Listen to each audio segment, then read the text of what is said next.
Previously on Will Save. Our crew conquered the creatures, but our companions' cares were far from free as they fastidiously fled towards their only hope of escape, the stewards upon the Void Crier. With instructions to meet in the cargo bay, our crew instead decided to misdirect and play coy with their steward cohorts after feigning a flight to safety through the previously discovered shaft between the reactors. But their trickery seemed of little consequence, as the stewards appeared to be genuinely glad our gang made it out alive, and our heroes were greeted aboard the Void Crier by Gnarla Shay and his team, who quickly made it off the cursed rock outpost Omicron, the converted asteroid turned laboratory hidden away in the Foegrim system. Now free from the clutches of their gray captors, our crew receives some clandestine communiques as their host Shay directs them to view the cascade of explosives erupting from the outpost. But whatever celebration there may have been at the sight of the fiendish funhouse's fiery demise, as total destruction seems more imminent, time begins to grind and slow to a halt, then reversing around the asteroid, finally blinking out of existence in an instant, without a trace as we end Book 2. But with this book now concluded, will Kev's questions and queries to what took place be acknowledged? Or will GM John continue to disclose nothing more than quandaries of confusion and further confound our cohort in his world of illusion? Find out this time on Will Save Plot Armor Part 2.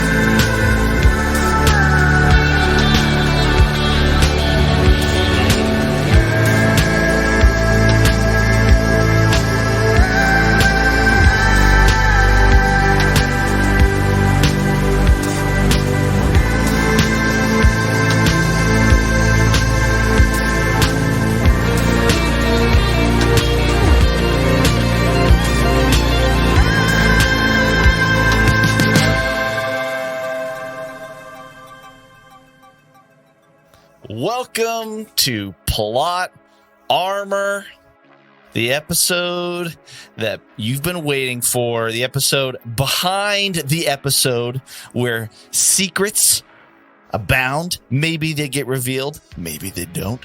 Probably not. Had the players turned a corner. We'll get to that later. Just so you know, there will be spoilers. So if you're not caught up to episode 6 to 9... Spoiler. You should get caught up before you do this. Unless you just want to get caught up, which is fine too. Anyway, I'm John Swan. I'm your GM. We got the Will Save crew here. Gonna go to... Nice. I'm pointing down to the person on the East Coast in Maryland. I think it's me. Who are you? My name is Kevin Decker. Okay. By day, I think we've done this before, but by day, I am a space engineer. I engineer space. Space. Yep. I have a son and a wonderful wife, and I live in Maryland. And at night, I record podcasts for fun. Well, that's cool. Yeah. Who's next, Kev? Is that what we're supposed to... Okay. He's cool. I'm going to roll the dice. No, I don't have any... Wait, I didn't even have dice out for this episode. Starfinder podcast. He doesn't have any dice. Doesn't have dice. It was classic. Welcome to Will Save. No one has dice. 4, so that's going to go to Kelly. Oh, hey. I make web apps, and I, at nighttime, Who are you? do karaoke with friends. My name's Kelly. I play Heerz Fabricius. And yes, some of your questions won't be answered in Plot Armor. We confirmed that. That's his only name. It's like Madonna or Cher. It's just Kelly. It's just Kelly. I don't want to reveal my last name, but you'll know actually if you visit the website and anywhere else, though. Definitely love recording with these gents. Podcasts at night, and I don't know. Or Sunday Thanks mornings. for listening. Yeah, or Sunday mornings, or Saturday afternoons, or Friday evenings. Oh, yeah, that's Whenever true. we can Sunday get it in. Sunday morning. Who's next, Kelly? I'm gonna say it's gonna be Dice Cam. Oh, Dice Cam. Hey, Dice Cam. I'm a new addition to the show, and I'm just really happy to be here and to show off all these shiny math rocks that my owner has. I love Dice Cam's voice. It's so nice. Yeah. It's so pleasant. She's I like also beautiful. enjoy singing and karaoke. It's fun. Yeah, it's fun. And That fun was fact Dice that was Dice Cam. Fun fact: Kelly and Dice Cam had a very brief relationship that we were there for, but then I think it didn't work out. Yeah. It didn't. I mean, Whirlwind romance. Yeah, just yeah. Her I mean, expectations are Oh man. very Wait. high. I told Dice Can. Wait, hold on a second. Yeah. I was I like, was I gonna want say, a slow it was burn kind of thing. It was a romance. punishment. Oh, I told wow. her. No punishment We'll always- outside of game episodes. Rude. Yeah, sorry, that's how that works. Dude, this, a romance. this beer I just got it. exploded that I cracked open. It was laughing. It was, Yeah. That's how at that tickled joke. it was by Kev's joke. Yeah. Dice Cam, who are you going to call on? Gonna call on Vinnie or the other new addition because Vinnie's awesome. Yeah, Wait. I guess that makes me the second newest cast member. That's I think, you are, dude. yeah. You're no longer the rookie. Right? I'm no longer the FNG. I'm Vinnie Rodriguez. By day, I am a Slate analyst. I work in higher ed CRM development. By night, I get to hang out with all these fine gentlemen and Dice Cam and foil all of John's plans to murder our characters. Amazing. Hey. Yeah. Sounds great. Yeah, I'm gonna pass it to the illustrious William Bartholomew Garrett. Like, no offense, but it was a kind of process of elimination at that point. Yeah. You should have rolled for it. I'm Will of Garrett, and I play a doctor on the podcast, but in real life, I'm not a doctor, and I write software for organizations who need. Oh crap! I just knocked over a bunch of foul. beers. Wow. Will and I used to work together. We were Me and Kelly coworkers. used to work together a lot, and we drank a lot of beers in the conference rooms. Yeah. Who left whom? I left. Will the company. left that company. Yeah. Not because of me, but No, because, not because of Kelly. other Yeah. reasons. It was mutual, like you and Dice Cam. I was the one that initiated it with Dice Cam breaking up. I'm just saying. All right. That's For true. the record, Yeah, it's we never got together. It's true, we fine. just Dice Cam never- is We never clicked. But it's fine. We're friends. We can it's stay fine, friends. man. Everything's all right. Look, we I can don't go wanna think into about this. it. I want to think about Dice Cam. Right? We can go into this on the Discord. Dice Cam and Kelly can each share their part of the story in the random channel. So it'll be good. It's fine. All right. Till then, let's talk about We'll Save the Podcast.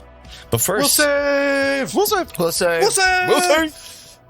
I think we should play a dating game, but I think that I think Will should be the host, and I think Vinny should be the contestant or the. I love I it. don't know who's. Let's do it. What's Yep. the name of the person that's like dating everybody else? The All right. the Bachelor.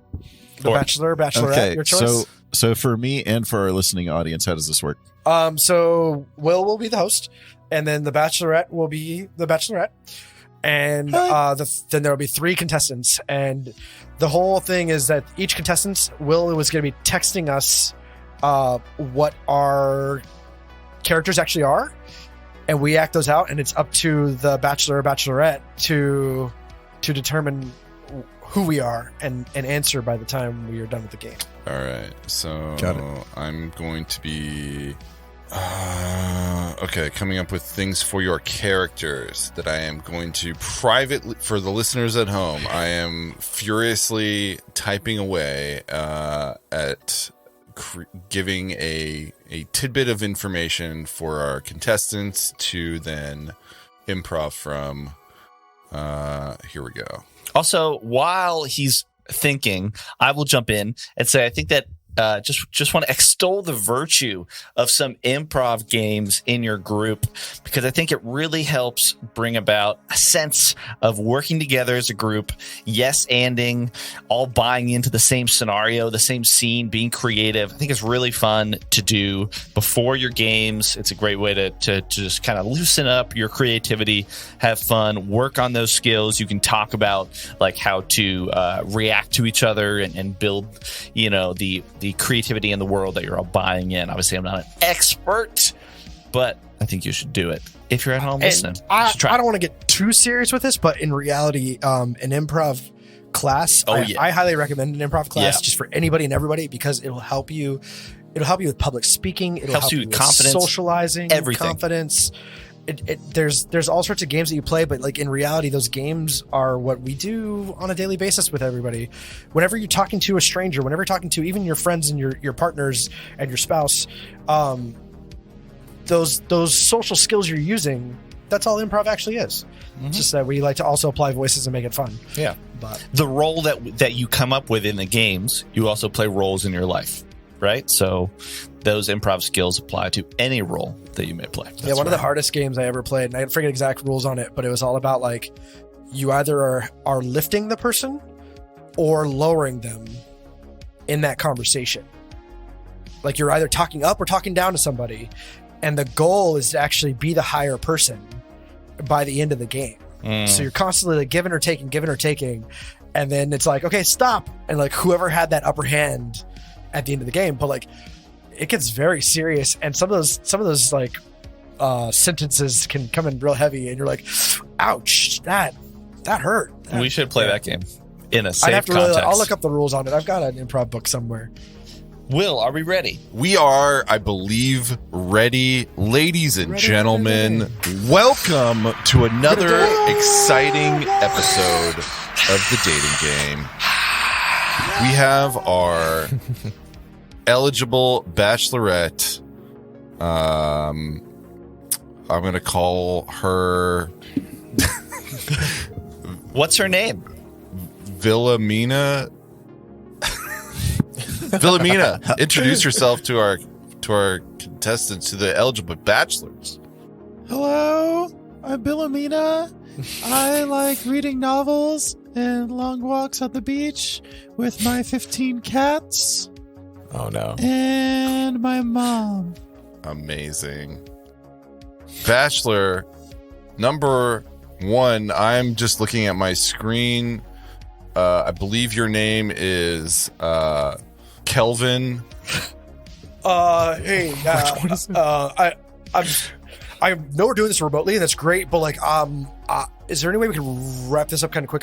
I've got something going on that I need to fix back here, and I'm glad we're remote, because like I really don't smell that good. I hate to admit it, but like, whoa.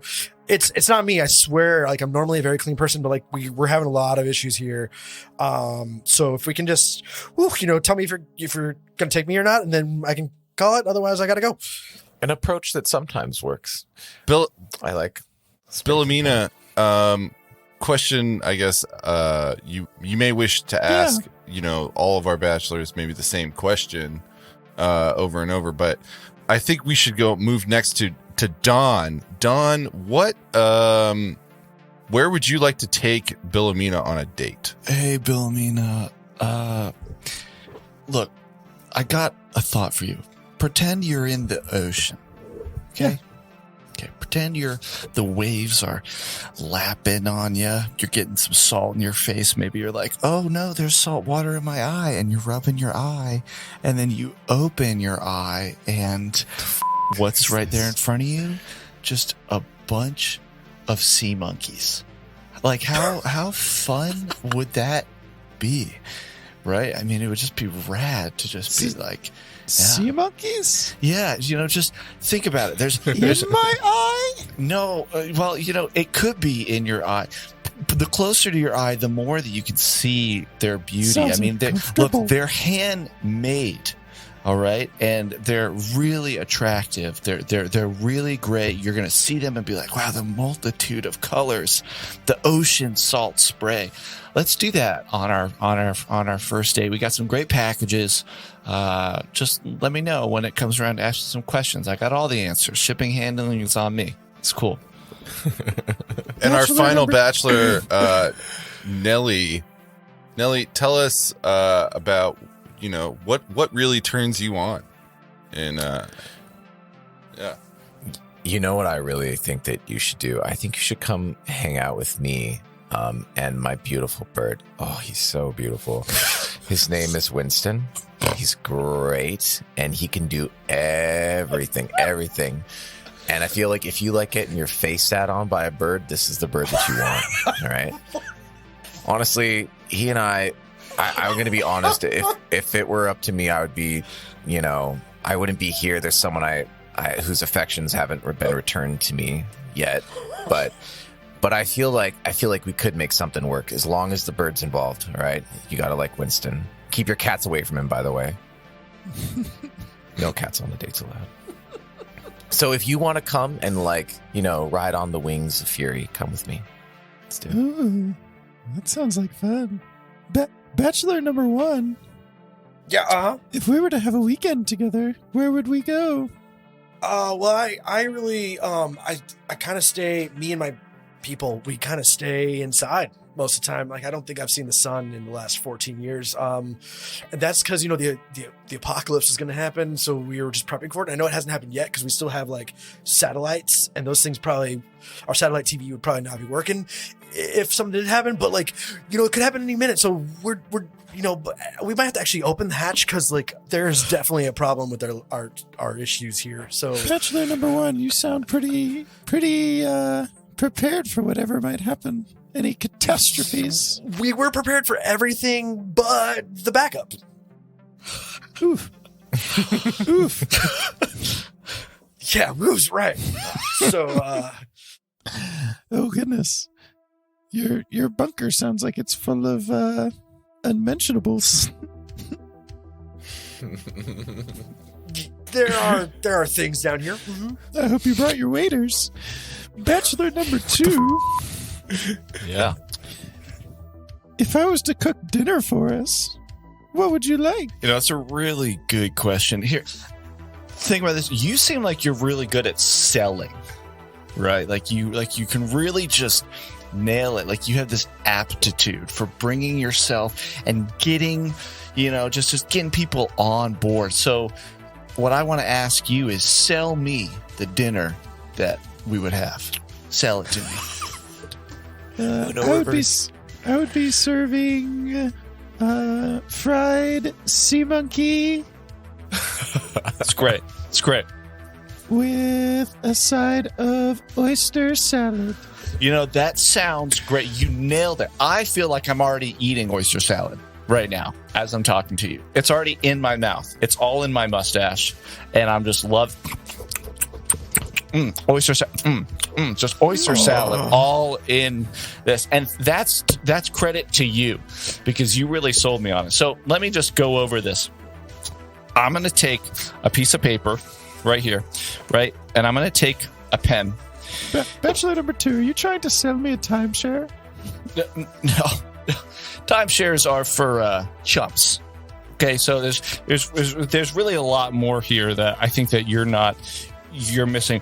Why don't you talk to Bachelor number 3, come back, and then I will show you exactly what I'm talking about. That was mighty uncomfortable. Bachelor number 3. Yeah. If we were to go on vacation... Oh, sorry. Winston. Shh, sit down. Come here, Winston. Sit on my finger. Yeah, go ahead. If you and I were to go on a vacation alone, what's the first thing we would do? Well, I was thinking a tree house would be really nice, like a nice home built up in a tree. But I gotta say, it really can't be alone. Winston's gotta come. But Winston's feathers, if you just spread his feathers like this, you kind of fan them out. Fuck me. You just hold him up to the sun, and it's just the most radiant fucking shine you've ever seen emanating off of his body. And if you come to the top of that tree with me where the light's really good, you'll see it, and it will be life-changing for you. And then maybe he can sit on your face after. Something like All that. right. I highly recommend it. Thank you, bachelors. Bachelorette, which of our eligible bachelors would you like to go on a date with, and why? Before you do that, can I just share with you real quick? what's Sure, going on certainly. here? Contestant Sorry. number 2. So check this out. Okay, so see, this is you, right? Then For those of us listening, our contestant number 2 has drawn a diagram of a... this is you selling sea monkeys, right? It's a pyramid So- scheme for sea monkeys. Then the thing is that it's really all about the more Creating that your you downline. sell, then there's me, right? And this arrow indicates the positive flow of the cash going up, right? So the more that you make, Literally a then triangle. the thing is that you become my spot, and then I become your spot. Again, consider the ocean scenario, the waves, the salt spray, the sea monkeys. I think everyone would buy into this. This is perfect. I think I could actually. I'm in. See, I'm in. Whatever you need from me, I'll do it. Yep. I'm actually going to take credit for that sale, Bachelorette, but I can teach you how to get your next one. That's fine. That's fine. Sounds like an intriguing opportunity. Bachelorette, tell us, which one of our bachelors would you like to spend more time with? Well, my cats really love birds, though maybe not in the same way as Bachelor number 3. However, I think Bachelors 1 and 2 seem more interested in each other. So, Bachelor number 3! Congratulations, Winston's so Bachelor happy. number 3. Winston's going to sit on your face. What do you think we all do? Oh my goodness. Yes. Y'all, I'm dead. Kevin is Yes, sir. a prepper who has a septic backup in his bunker. Yes, sir. John, He's actually a the normal actual person, description. but yeah. A normal person, but you live underground in a cave and have a plumbing issue. Oh, you no. smell like a septic tank perpetual. oh no. John is he's a multi-level marketer selling sea monkeys. That's exactly what Will said. That diagram. The diagram sold it. It was so good. That was really good. And Kelly has a erotic relationship with his bird. Accurate. Yes. That's actually nothing to do with. It's nothing to do with what Will sent him. That's actually not. It's just Kelly. We're just outing Kelly. Oh my god. For the record, I said you are an avid falconer who is secretly in love with your falcon. I didn't want to open up the relationship the Falcon did, but you're welcome to come in. I want to keep him happy. Yeah. That's our why. game. That's why you broke up with Dice Cam. And that is Yeah. our that's why you're not with us, Cam, is because The you're with Falcon Winston. just shook his head like, no. I was like, all right. Jesus. Amazing. Improv. It's the stuff of life. Let's jump into the reason that we're here. Plot armor, part 2 for book 2. What a wild time. Again, we're going to get into an overview, walking through the whole book from episode 29 to episode 69. There will be spoilers. So I think that's something we to need to keep in announce that mind. again. There will be spoilers. There will So, be like, spoilers. Thank you for listening to our show, but if you're going to listen to our show from the beginning, you probably should start there, not here. Yeah. You know what I'm going to do? I'm going to, using my improv skills, I'm going to throw the keys over to whoever wants to start talking about what happened right in episode 29. Oh, Kelly, you got a question? Oh, I wanted to say, if it's not clear, like this, we do recommend that you start from the beginning, but if you do want to start from book 3, this is one way of encapsulating what we've done. So if you are starting late, this is your quick summary of what's happened. And I think we should start actually with a brief rundown of book 1. Just super quick rundown. Yeah. 4 of us met on a docking bay to board the Chimera, which was a ship from Liberty Station to Absalom Station. And once we were on board, weird things started to happen. There was some weird stuff with goblins found things that we found. Goblins were looking for another starship that was embedded into the Chimera. I'm trying to think of all the stuff that happened. That was just crazy. There was Astrozoa. a relic supposedly a relic on board that wasn't actually a relic. Yeah, so here's the thing. Somebody, as soon as they take off, then there is a missing persons case on board. And naturally, our 4 adventurers were kind enough to investigate. And as a result, all these other mysteries and strange occurrences and events, eerie things start to happen, including shapeshifters. There's a hostile takeover of the ship by pirates. Also by, remember, Jin Chiroga, who is the super intense beast who can eat your soul. It's pretty cool. Wish that would have happened. And then, at the end, what happens at the end? Well, the biggest thing was, one of the bigger things was that the shapeshifters actually took over the captain. And at one point we found the captain's body, but we had just interacted with the captain. So we know that the captain's actually a shapeshifter. And then people just started dropping dead in the middle of this hostile takeover. So we ran for the escape pods. There are explosions. The ship is like, warning, you must evacuate immediately before the ship blows up. Yep. And that's where as our escape pods are leaving the ship, that's kind of where we take off here. That was the end of book 2, was the pods are leaving the ship, and we realize the ship's kind of suspended in this room, almost like a studio, where the ship's held up on hydraulics, essentially. And it was all some kind of We game. are in the Star simulation. Tours. Star Tours, yeah. The little droid is like, thank you for coming. Ha ha ha. If you want to know more, listen to Plot Armor Part 1. So if you're starting later, do Part 1 and then this Part 2, and then you can start from 3. That was but it's always super quick from the rundown. beginning. Yeah. Skipped a bunch. Skipped a bunch, but that's where book 2 picks up. And now, Book 2. And now, book 2. Book 2. You're ejected out of the Chimera in these escape pods. You have no control over where they're going. After what feels like a undeterminable amount of time, you arrive docked somewhere. And you are in this weird room that seems like it is sterile and clean, and metal panels along the walls, rocky ceiling. Does anybody want to take it from there? Or should I keep going?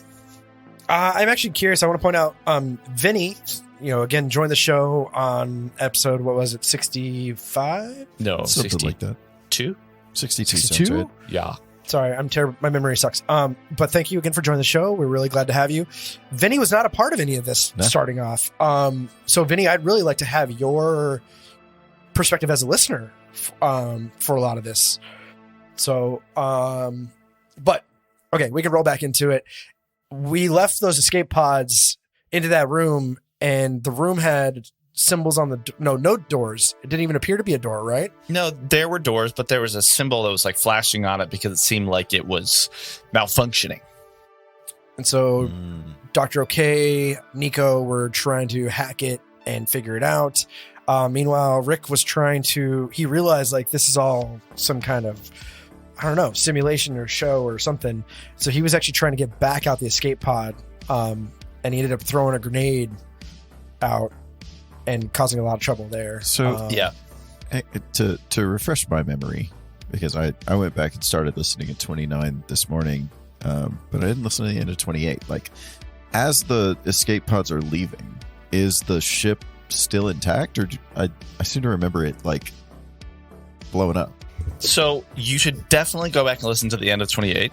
I think that's a really key moment to understand more of what happened. But as you are leaving the escape pod, the ship is blowing up.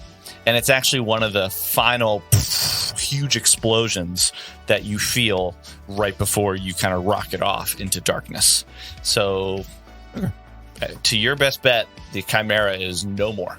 But we also saw that part of the room was crumbling as well, right? Yeah, so that's the thing, is that even when you get out in this new room, there's all this shaking, there's all this tremors. It seems like the place that you're in, and this comes up again and again, even as we go through, there's a lot of instability. It seems like at any point, this place could be possibly something's gonna happen. And at this point, you have no idea what that is. Right.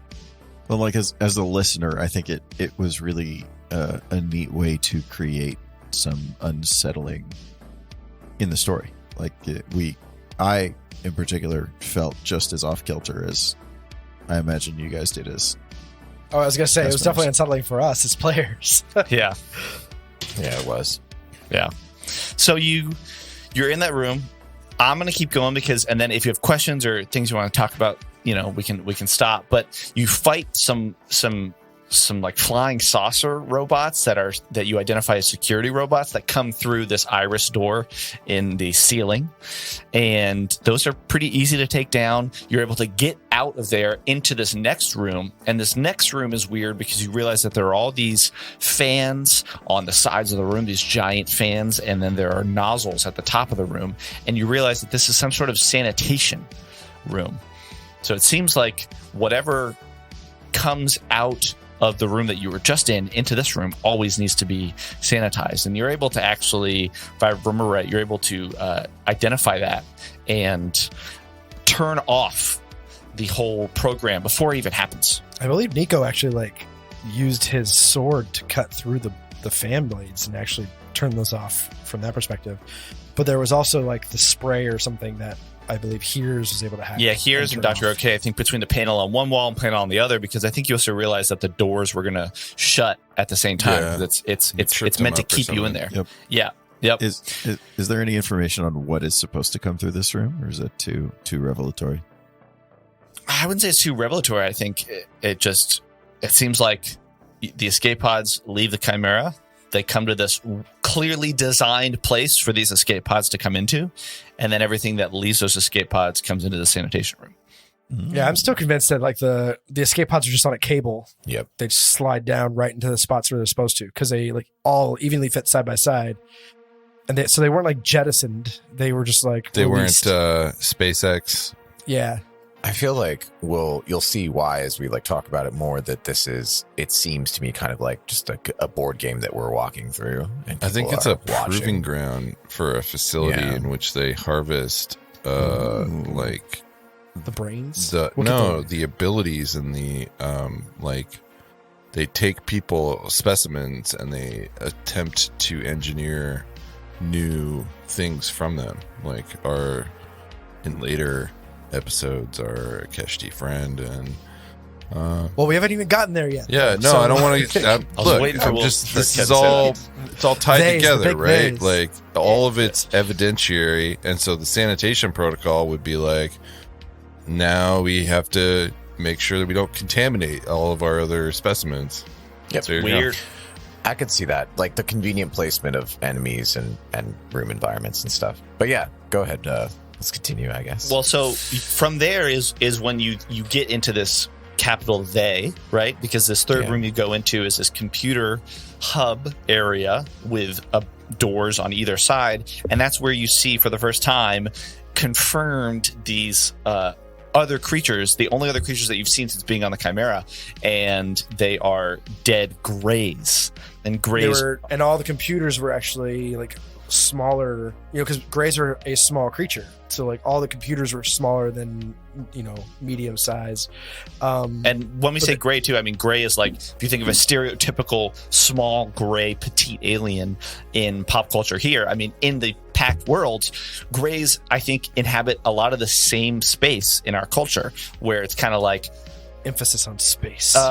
There's sure, right? It's like you live in a world where gods exist, plural, where there are alien races. So the idea of having grays is maybe less outlandish, right, than it would be in our society personally. But in the Pact worlds, this idea of grays who like abduct, manipulate, I mean, to the common person just living their life on Absalom Station or on Castrovel or wherever, that's not really going to impact them. It's a bit of like it's a bit of conspiracy, right? And so for the Starfinder world, that grays are happens still out in myths. the Outer Rim.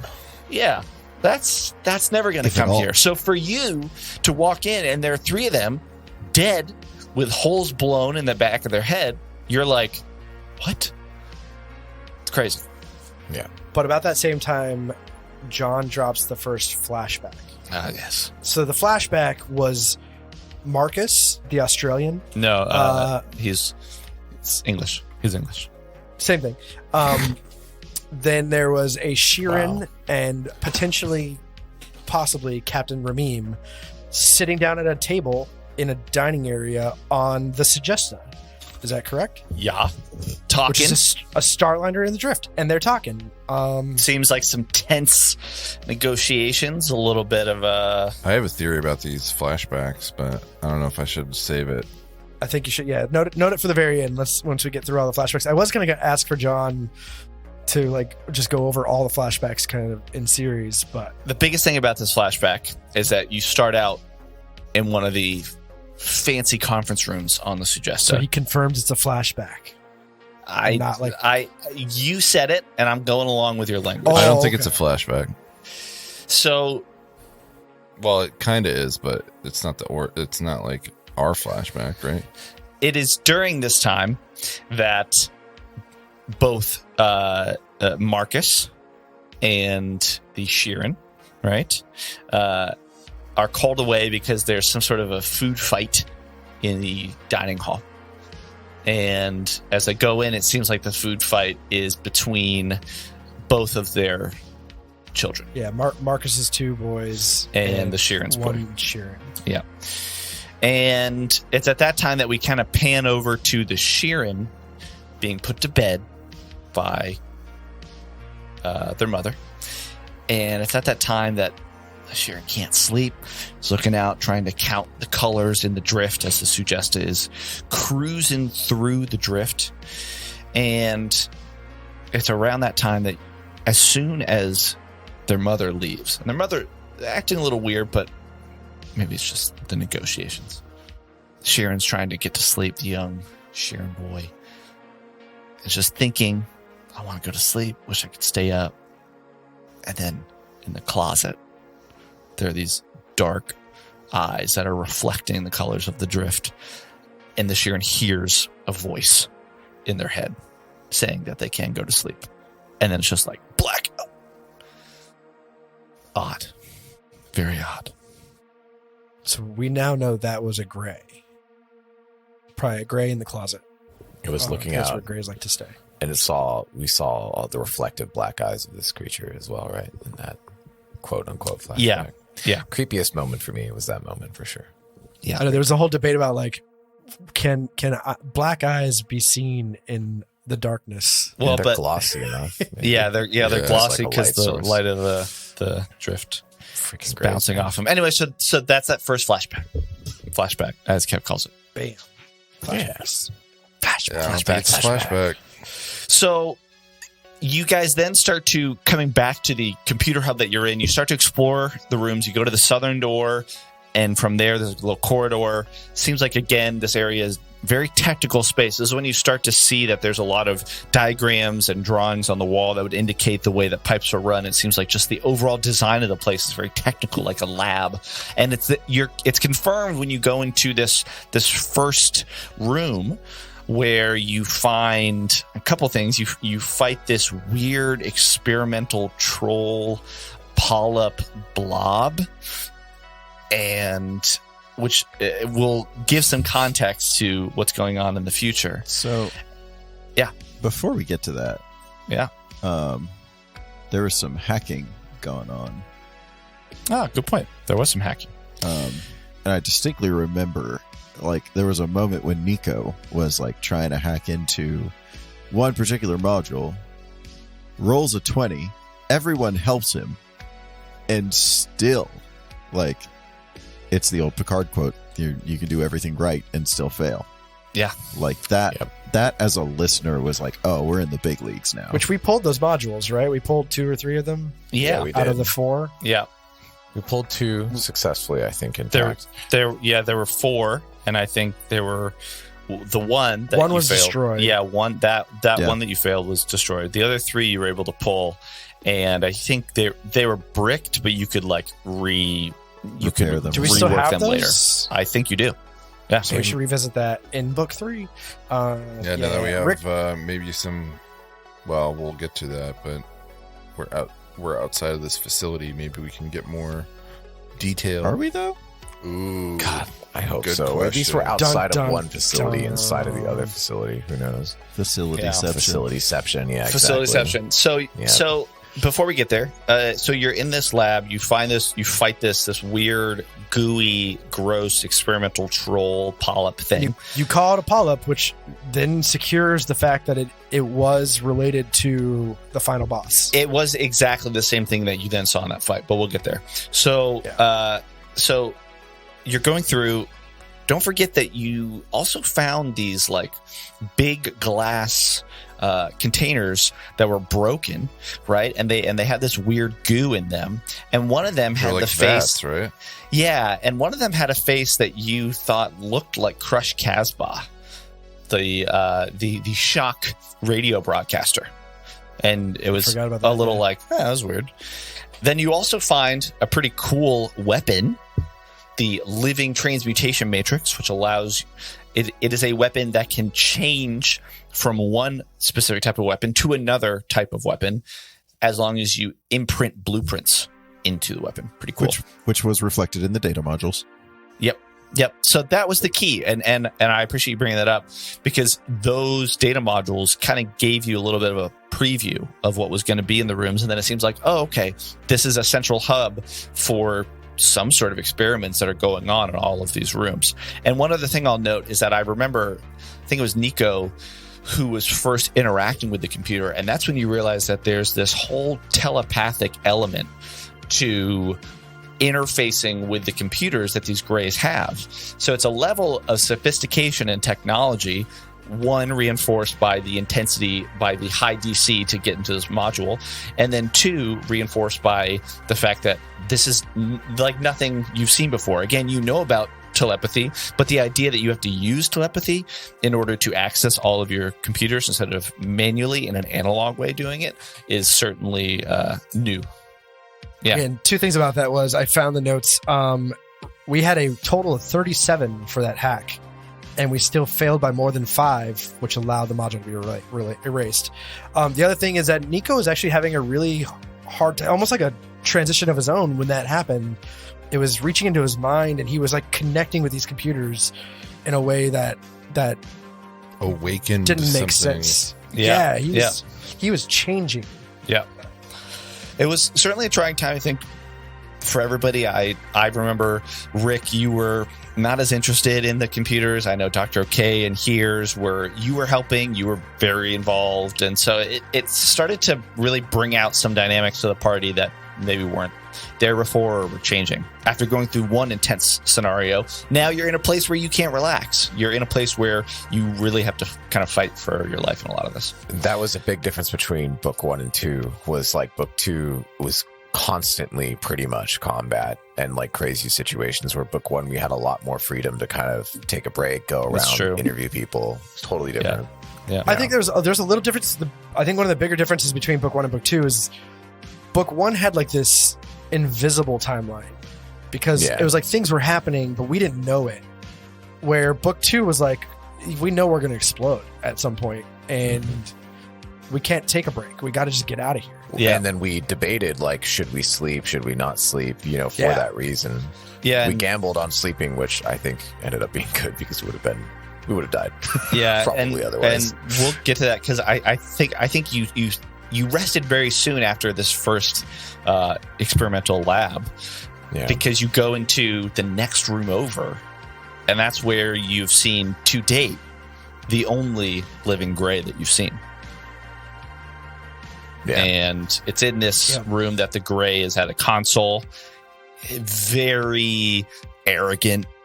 Immediately is questioning why these subjects are in their space. You looking around, you realize that there are brains connected into the ceiling, and you think there's a lot of data visually moving around these brains, moving across the whole room, moving into the center console, and you think this is something that's it seems like maybe it's collecting a lot of the data for what's happening in these other rooms.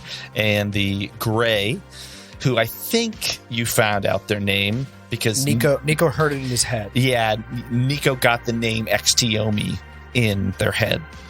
And so you're thinking, what is going on here when Xtiomi is basically saying, why don't I don't know why you're here, but why don't you just go ahead and join me and let me take your brain, and you can be used for so much more than your physical bodies would ever allow you to do. He really He kept calling us subjects. He was like, he seemed so convinced that we would totally want to do that. It's kind of like you and your like intro improv with your pyramid scheme. As if we would Sea offer up monkeys, our brains to become part subjects. of something greater. Yeah, Yeah. exactly. Vinnie, you were raising your hand?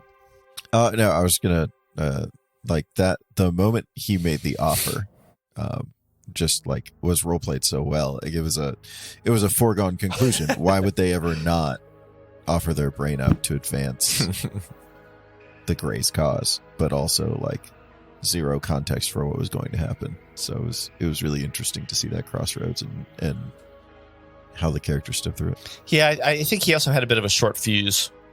I think you guys were. I think Dr. K was like going across the room, right? Like Dr. K like successfully snuck across the room because you were trying to go to the console, and then I know Kevin was trying to walk across the room, and then like Nico was stalling and Kev was stalling, and it was a pretty short fuse until Xtiomi was like, I don't have time for this.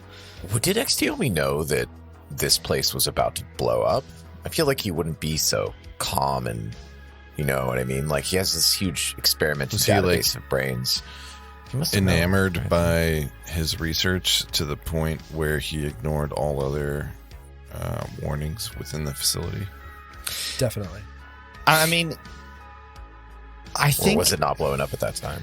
Well, without again, and we can talk a little bit about all of plot armor in general. Most of my questions will not be direct answers because obviously there are things that I don't Right. for you as a player and as a listener, I don't want to totally reveal everything unless I'm just like, it doesn't matter at all, which unfortunately for me, the way I DM, most things matter in some way.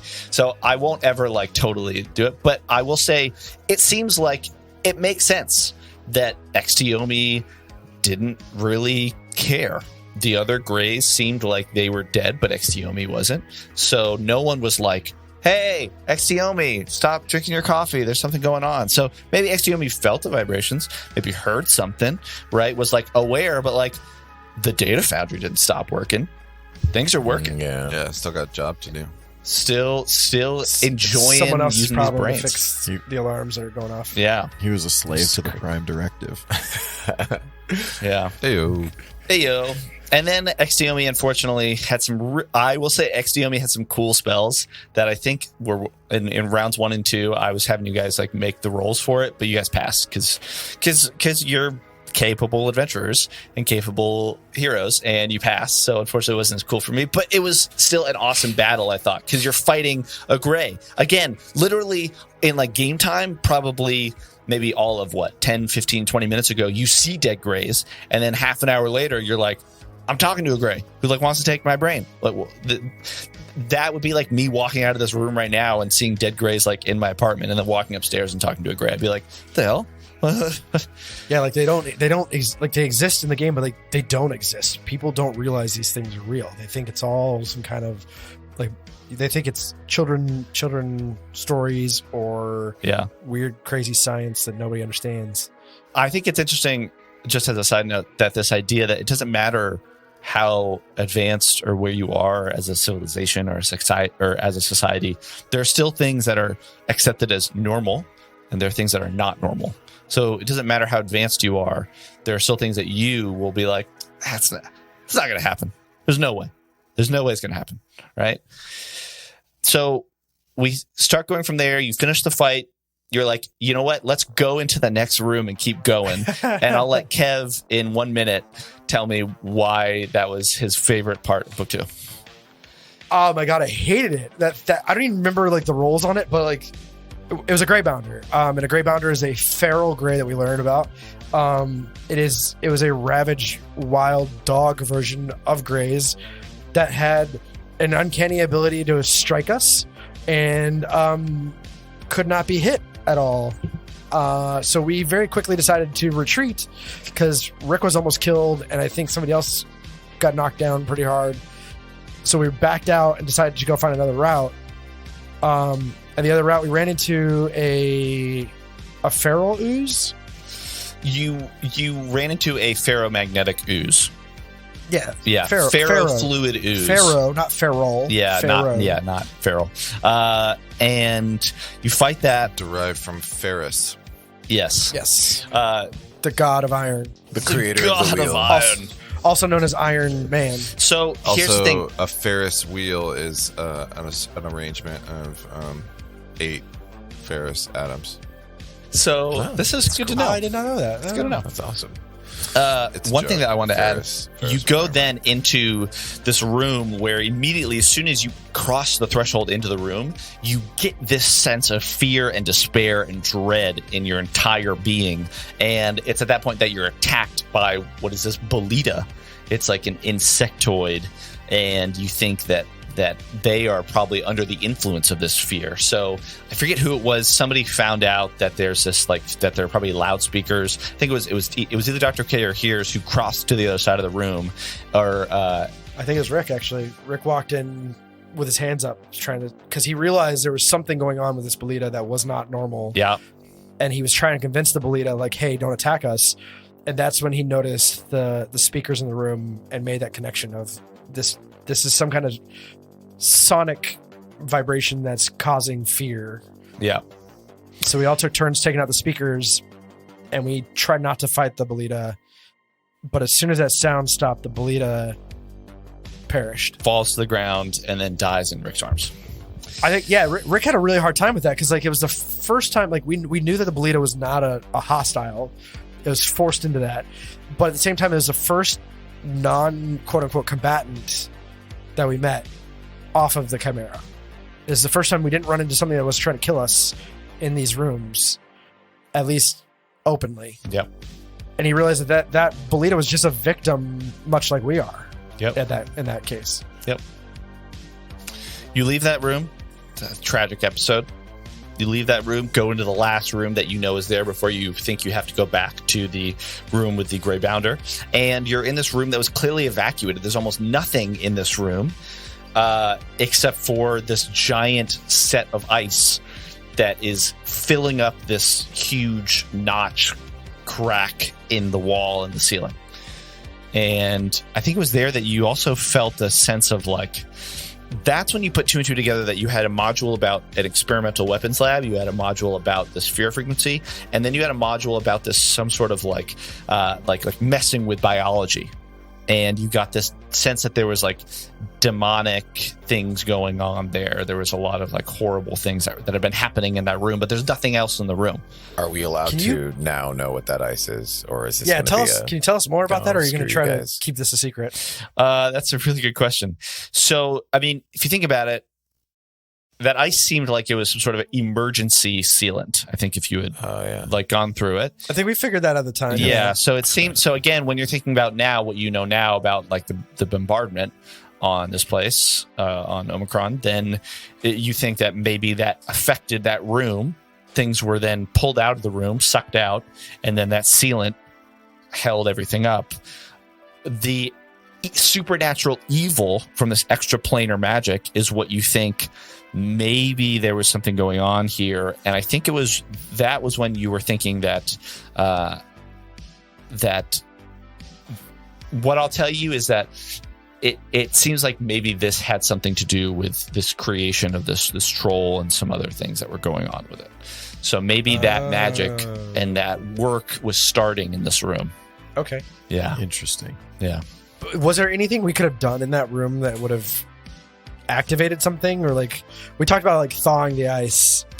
Like, You could have thawed the ice, and the room would have depressurized, and there would have been a lot of reflex saves, which are like I'm prepared for if you guys wanted to do that, to be sucked into the crack. But other than that, it was more of a clue room. Like that room was just there to deliver information to us. Yep. Interesting. Yeah.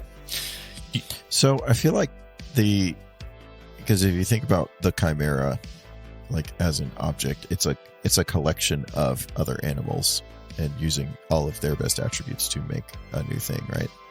So, we've seen in the Astrozoa where they took I'm assuming anyway, they took the shape-changing aspects and made the transmutation matrix.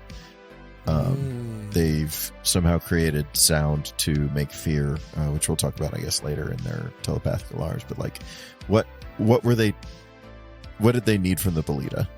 I think that's the part that I missed. Could have been testing the fear on it. Yeah, they're testing the fear. She was just a test subject. Okay. Poor guy. But the Chimera is the ship that we were on, and the Chimera had eaten the Dreamliner Dreamcast. Star Dream Dreamcast. The Star Dream 2. Star Dream 2. So we know that like the Chimera was also this, amalgamation of different ships. Right. So one of the things I had in the notes was that the Gray didn't seem interested in what was going on the Chimera. He didn't care that we came from the Chimera. He was just like, "You're two other test subjects. Welcome. I'm going to turn your brains into hard drives." It was like his world was just that room. So it was almost like we're on a lab of some sort, and the Chimera was just one other project going on. And we run into that a little bit later with the monitor, so we'll come back to that. So you leave. You're like, there's no other place to go. We have to fight this Grey Bounder. That was a very tough fight. Probably one of the first ones that even on the Chimera, there were some, let's call them tough fights for like levels 1 through 3, right? But that, I think, was the first one where you really were fighting against something. Book 2 really ramped up hard. Yeah. And I know I rant and rave about it and I complain a lot, but I really do love Starfinder. And I do think there was just like a huge leap in difficulty from book 1 to book 2. That was unsurprising, or was very surprising. I guess it was unsurprising. It was not surprising. I wasn't surprised at all. And we've talked about this before. The way that enemies in Starfinder are typically going to hit more and typically have like one or two things that they're really good at, and it just depends on where you're at and your composition as a party as to whether that is very tough for you or whether that is very easy for you. I mean, in D&D, there's a lot of the same things too, but book 2 definitely has a little bit more of like a dungeon crawl feel where it's room by room and you're fighting in these confined spaces and you're trying to figure things out. And there's all this, there's this environmental hazards going on and there are other people. It's like, so, you knew that there were going to be some tricky things, especially when you think that book 1 on the face of it didn't have as many encounters as a whole. Right? It had as many encounters as there were in this first part of book 2. Anything else about the Grey Bounder that you want to rant about, Kev?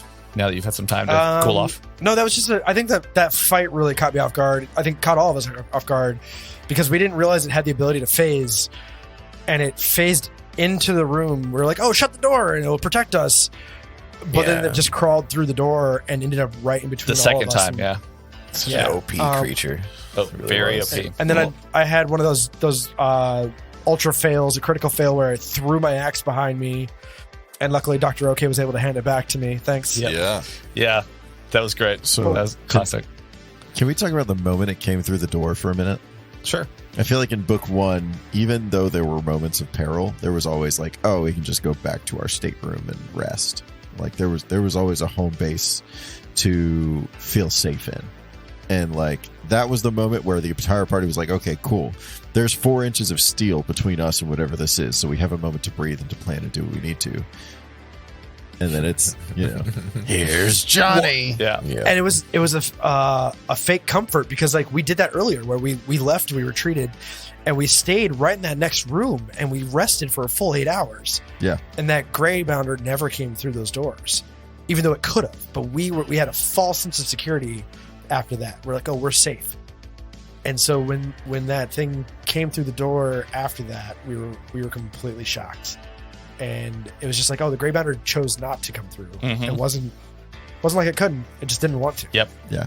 It really cemented the idea that nowhere is safe on this thing. Yeah.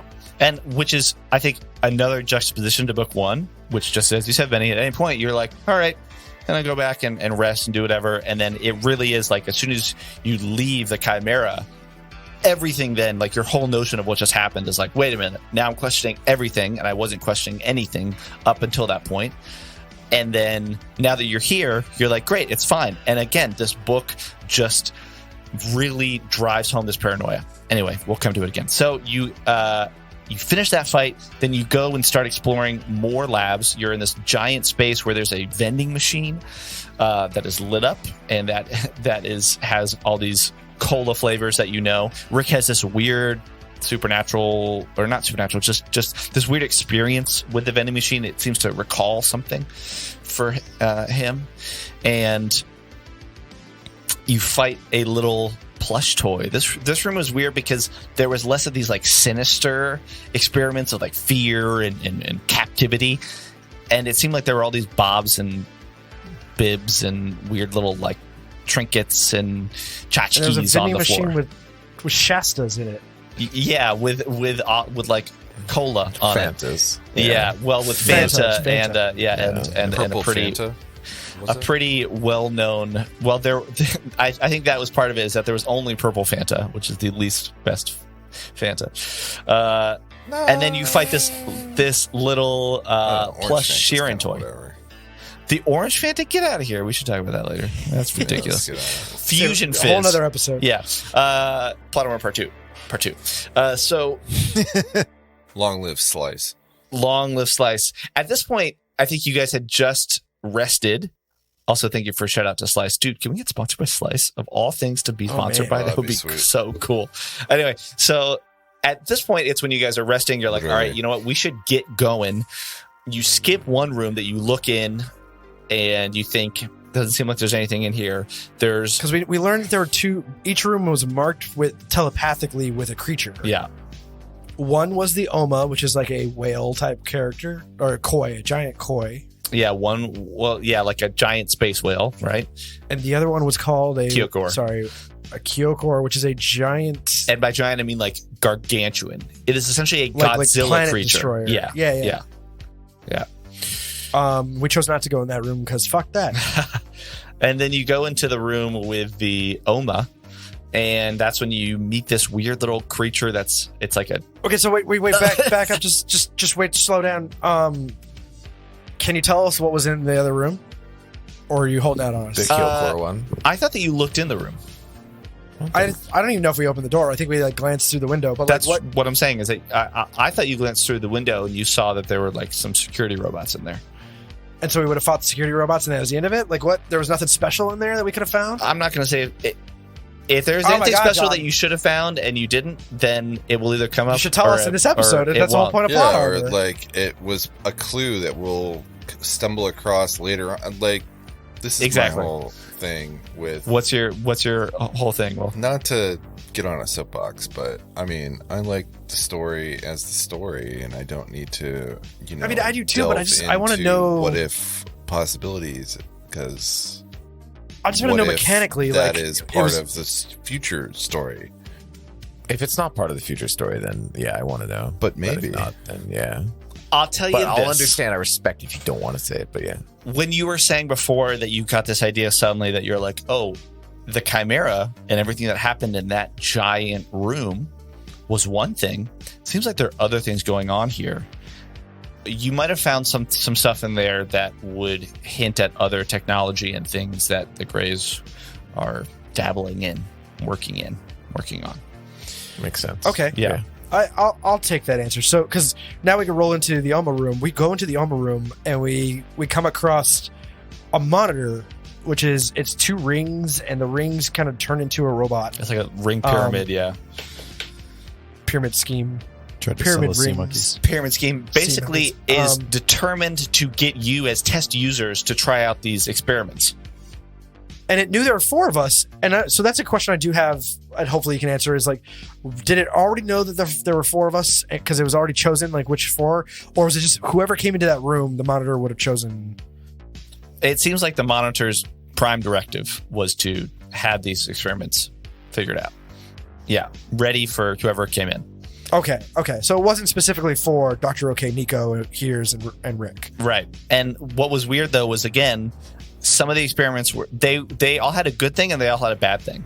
One was like a cred stick that then also like implanted something in your arm and then would like dissolve and burn you.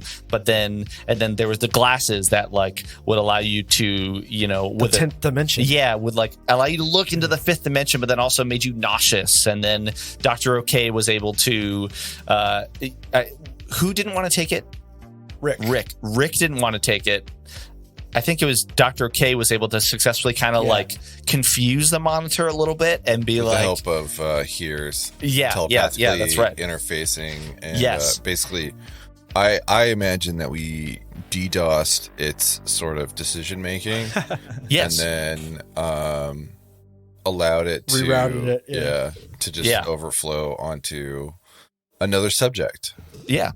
And rule out the other subject, and so you got 2 of those. Well, the second one he didn't do. He did. That's right. He like side swatched it. You were supposed to take the cola. Yeah. That was smart. Slide of tendrils. Yeah.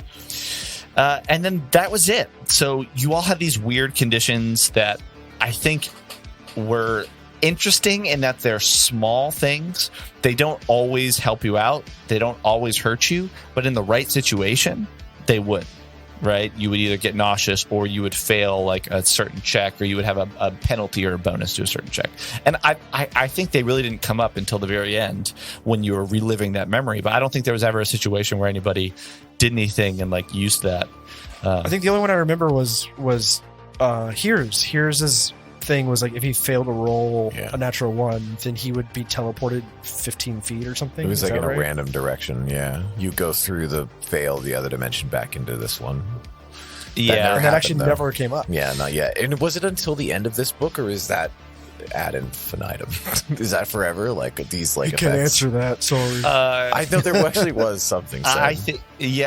I think it was kind of for the rest of this book is the intention. So this no longer applies. These it had a certain thing, it had a certain timeline in it. Gotcha. But I think it was like Dr. K who saw that there were nanites in the paste, and then that would dentine, whatever.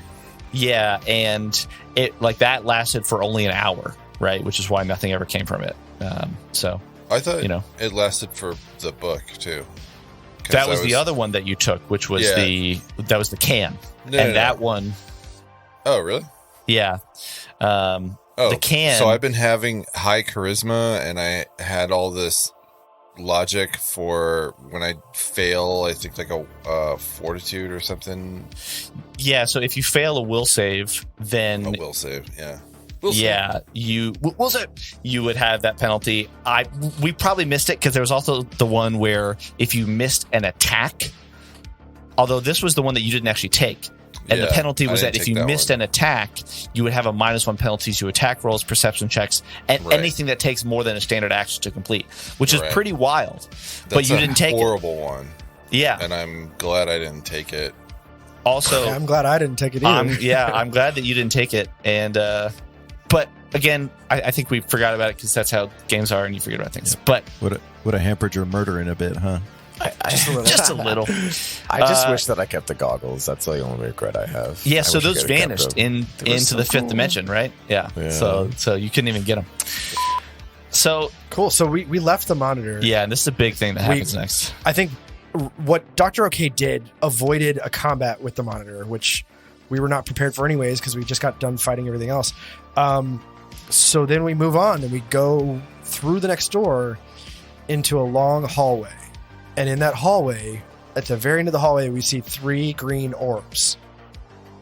and then one of those orbs appears right next to Nico, and a dinosaur with a diamond-shaped head steps out, and Nico touches it, only for it to eat his arm off and cut him in half. As the green orb appears, the portal, Nico puts his hand through. And then it's he's at just that time. infatuated by this technology and stuff. Yeah, he's like just wondering what this is, and that's when this giant raptor dinosaur Part of that comes through. transformation that maybe occurred. Yeah, that was Yeah. a big thing. Was he was starting to like turn inward and look for the truth in what was going on, because there was so much around you, right? That it was all very mystifying. Unfortunately, that dinosaur did deal a lethal blow to Nico, who then crashed into the wall, denting the metal in the floor. And then you all had a pretty tough fight. I think Dr. O'Kane went down. Rick was about to go down. You were, Rick was one hit point away from falling. yeah. And then the last one just vanishes. And I thought for sure it was because I was bitching so bad about that fight, because I was just like, what the hell? But it vanishes. And I am curious now. We'll talk about this a little later about the room we came upon, but like, what happened to these nerf creatures that, that went back into John? the... Yeah, that's... No. So in the book, it says... Nearly Before kill they a kill the last character, one. kill a character, and then disappear. Well, we'll talk about it more when we get to the troll in the end and the diamond dogs. But yeah, no, this is all. That was not a conscious attempt for me to nerf it. Because it felt like it. I Nope. was like, oh, this is plot armor for sure. Which, to be fair, is a thing. You know, like if you think of D&D games where you're level 1 and you fight a dragon, it's a little like there's no way that you're actually going to kill a dragon. So there are usually Dragon conditions flies away. for Yeah. which, like, there's a period in which you might die, and then you're probably not going to actually kill a dragon because the dragon's way too powerful for you. So, but this was not one of those cases. But you can steal its eggs. But you can steal its Raise eggs. one on your own. This is To be this is continued. where this book and maybe this whole series is really just screws with your mind, because it's like, you're not safe. Okay, you're safe. Then you're not safe. Okay, then you're safe, and then you're not safe. It's Yeah. Yeah. When orbs can literally appear out of nothing, you're not safe. right. You're not safe anywhere. You're not safe anywhere at all. And then we come even to the next room. Here's this like pinging noise. That's just like a message, like on your phone. Like your phone keeps vibrating. Boop, boop, Yeah. boop, boop. This telepathic message. And so we follow it to a room. We open that room, and there's an Abador core a guardian drone or Robot, guardian robot. Guardian robot. And And so again, like Rick worked for Abador Corps. Abadar Corp. Abadar Corps. And for him to see that bot, it was almost like a sign of relief. And then it turned on us. Yep. And again, it's one of those like trust issues. You can't trust anything. Yep. That was a pretty tough fight too, but there were a lot of crits. You got lucky. But also you fought well, because I think were just trying to do your best. And I think now that you were down to 3, you were like, we need some strategy. And you started to really break out Rolling into crits on purpose. Yeah. Uh-huh. Yeah. Oh yeah. No, And you crit on purpose. A part of that too was like, I think you forgot that there was a crit weakness for this creature until the next episode. Like we ended on Yeah. Mhm. and it was the next episode you were like, oh, by the way, there's a weakness for crits, so this thing should be dead already. Yeah. Which again, just conveniently- as a GM, like, sorry, Kev, because you're about John- the John GM, but you're going to make a mistake. leaves Like, you're going to forget something. Everything out. Wait, what, Kev? Nothing. I didn't hear you said. Nothing.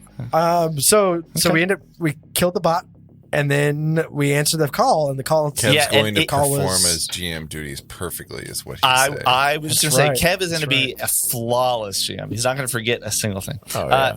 If you go back and listen, I think it's episode 26, 27. If you listen to the outro, you can hear a bit of what Heerz was hearing in his head, and we played it during the episodes. But that one in particular, you could start to hear kind of what was going on. And you it was answer the call, unnerving. and who was it? Wait, from When- the stewards? Yeah, Yes. Yeah. it's the I thought it was stewards. a trick question for a second. Yeah, Stewards Yeah. come along. Shay and Narla. what's her name? Narla, yeah. And then Yeah. they tell us that there's that the reactors that there are reactors here and they're timing down to blow up, and they're trying to disable one, and they need our help to disable the other. Yep. And they tell us there's a limited amount of time. We gotta get hurt. Yeah. Put some pep into your step. I think Yeah. the message that you had heard from them was them like signaling to this place, saying like, "Hey, there's some illegal activity. Please like comply, or else we will pursue further You're in a activity." illegal biomedical facility or whatever. No. Yeah, we can go over that. So Before we go any further, we did forget we leveled up at that point somewhere in there, and that's when Dr. OK got Bernice. Oh yeah. Yeah. But the first time he brought Bernice in, she was just a cloud of nanobites, which is an amazing idea, but we decided that's a little too. Just wasn't Here's the supported thing. by the the Sage by the mech rules. drone is such a not. We're talking about tech revolution.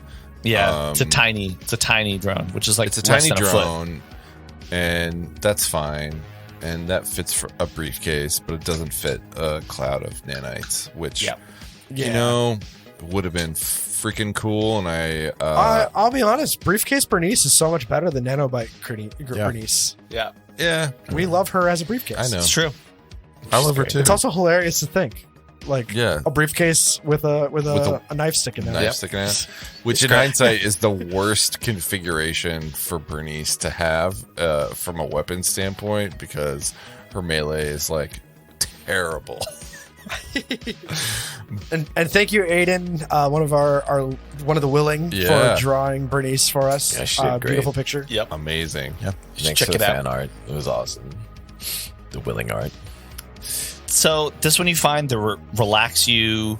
Dr. OK goes out, tries it out. Heerz and Rick go to pay their respects to Nico's body. That's when you step out. 2 more green orbs appear, and these like diamond laser Tashtari dogs appear. That was also It's pretty tough. fight. Roy and Ted Lasso step out Yeah. of the green orbs. Yeah. Diamond dogs. And then you have that fight, and then one of them goes to the orb, and then the other body vanishes in the green flash.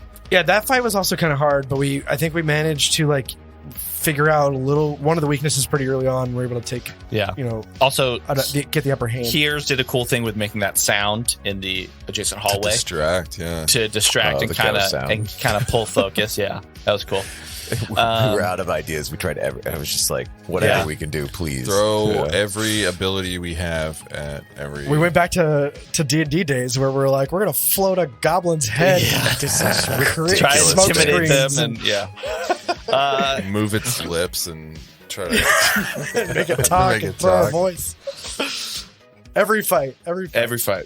So now you're like, great, how do I find this reactor? You're at a fork in the corridor, the fork in the lab, and you need to go left or right. You choose to go one way, and you essentially come past a door that spikes on Dr. OK's measurement device as like emanating radiation. Yeah, this is one of those rooms I'd like to talk about. Like, we didn't go in there, and I think it makes a lot of sense that our characters didn't want to go in there because they've already been on the verge of death multiple times. Like, we're not going to go into random rooms for no reason. I think offline we talked about how you really wanted us to go in that room, but there really was no draw. I thought that enough it would be for cool, our characters. but yeah, I wasn't going to force your So hand. by it'll be cool, can you tell us what it'll be cool No, means? I can't. I can't do, because then it takes away the mystery of it. Yeah. And I can't say what was in there. I And can. there's probably talk about other clues stuff. as to other things that he's yet to reveal. So I think this is part of the argument about plot armor, though. Like, this is the time for you to say, like, yeah, if you would have gone into the room, this is what would have happened. And we already said spoiler. If you're going to play or listen to anything that is Threefold Conspiracy, then don't listen to this episode because you're going to know. And so, unless you're going to use that again somewhere else for us, but it could lead into other things. But mechanically, don't as a defend party, John. we're never going to be back on this asteroid unless we are. Unless Never. we've No, never there's no left. possible way. Well, yeah, Yeah. we'll get to that. Dum, dum, dum. Why don't we come back to it at the very end? So you keep going down the hall. You Oh my god. you find This is the episode where Kev just loses it. yeah. Well, that's happened a lot of Plot times. You find these weird storage bins and sleeping pods. These are like the Grey sleeping quarters, including you find all this floating array of these colored cubes that have all these trinkets in them, and it seems like the Greys, they are known for abduction and now all this other crazy technology, and you find all these trinkets that seem like they're from all over the Pact Worlds, including this little olfactory, the olfactory nose that you put on your nose, and it gives you a pleasant memory. But when you use it, and I'll admit I'm an idiot and I don't know big words, and so I was like, old factory. Oh, yeah. What is an old factory? the olfactory. And now I know whenever I hear olfactory that it means Your nasal yeah. area. system. Yeah, that's because it will save. We like to teach as Yeah, well as play. Starfinder teaches you. Starfinder things. teaches you things. Yeah. But weirdly, when you put it on, you do have a pleasant memory of, for some of you, it seemed to be like an academic sense, whatever it was. And then it just you rip it off because it comes foul and gross. Weird. You keep going down. You discover a creature that you nope out of there. This weird little mini sand bone worm dune thing. Yeah, Hashtag bone it's worm. okay to walk away. Hashtag it's okay to walk away. Hashtag it's okay to run away. Yeah, no, I didn't want to fight that thing. It literally came out of a disgusting red mass of bodies that Bone were and all bone. And then didn't messed we up, have yeah. to make a save,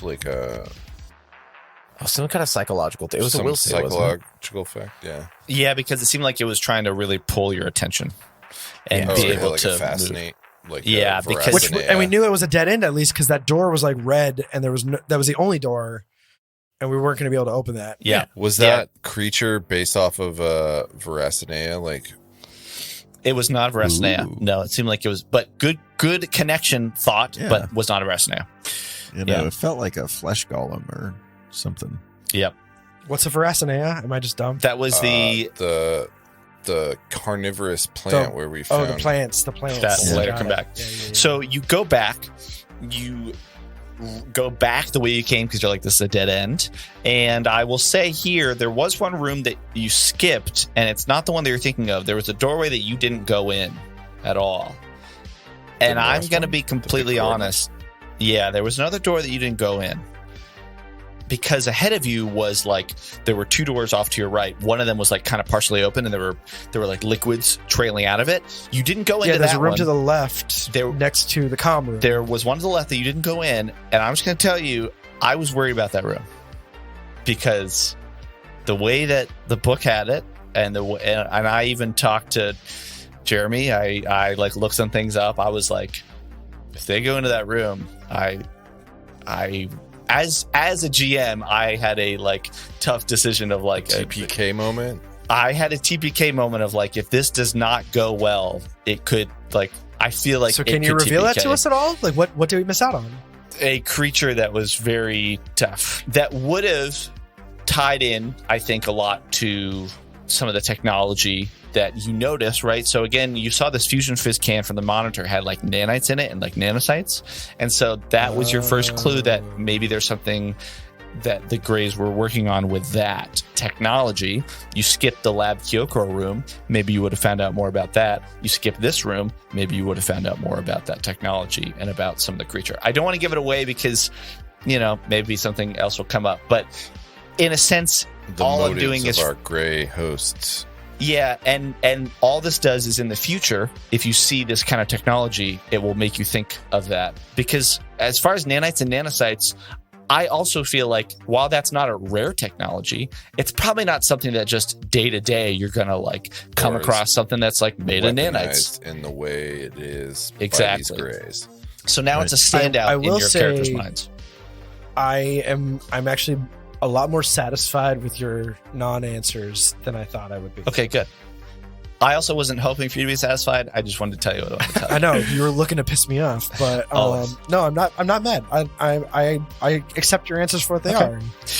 I better run into a nanite monster at some point. I both hope and don't hope that you do that. So then you skip a room where there seems to be a lot of fluids coming out. You go into another console lab where Yeah, but that other room we skipped, the door was broken. We could see inside, and it was definitely where the creatures were going back to, right? yeah. So as you go in and you start to, like, in this other room that you do go in, you discover these little flying bats named Screelings that you affectionately called Peter and Paul. That was a pretty easy fight.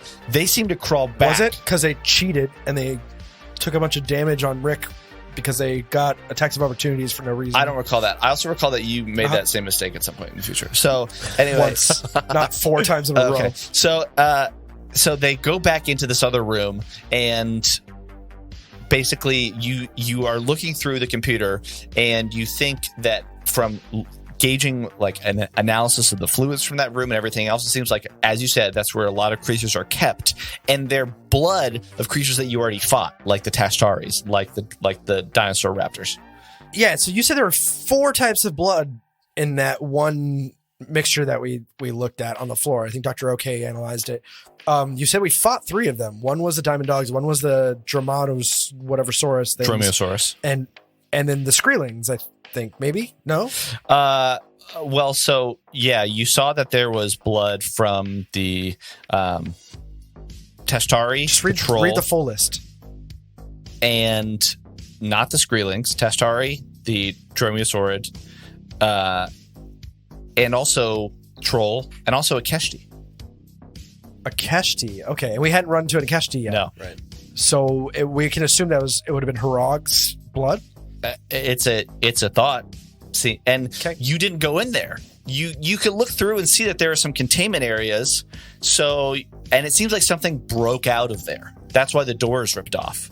So Yeah, it's the troll. The troll broke out. it's a likely case that the troll might have broken out there. It's a likely case that that's where they did some testing, did some analysis. Herog broke out. It seems like that could have been a place where you could have gotten a sense of what was to come, right? Because now you're like, oh, this is the second time I've seen a troll. Now I'm seeing this Akeshi blood, which if I didn't mention in the episode, you did a full analysis. I'm pretty sure I did because I talked about it and then we just moved on. The other weird thing, though, is that back to this console room that you're in, you find a picture on this little holodeck. Yeah, that was the weirdest part. And one, Kelly, tell us what the picture was. yeah, well, one was the same picture that you saw on the Chimera. It was the picture of Professor Benjamin, and his Riforian friend at a dig site on Triaxis. Still But as you're about to put it down, you like scroll over, swipe left, and what do you see?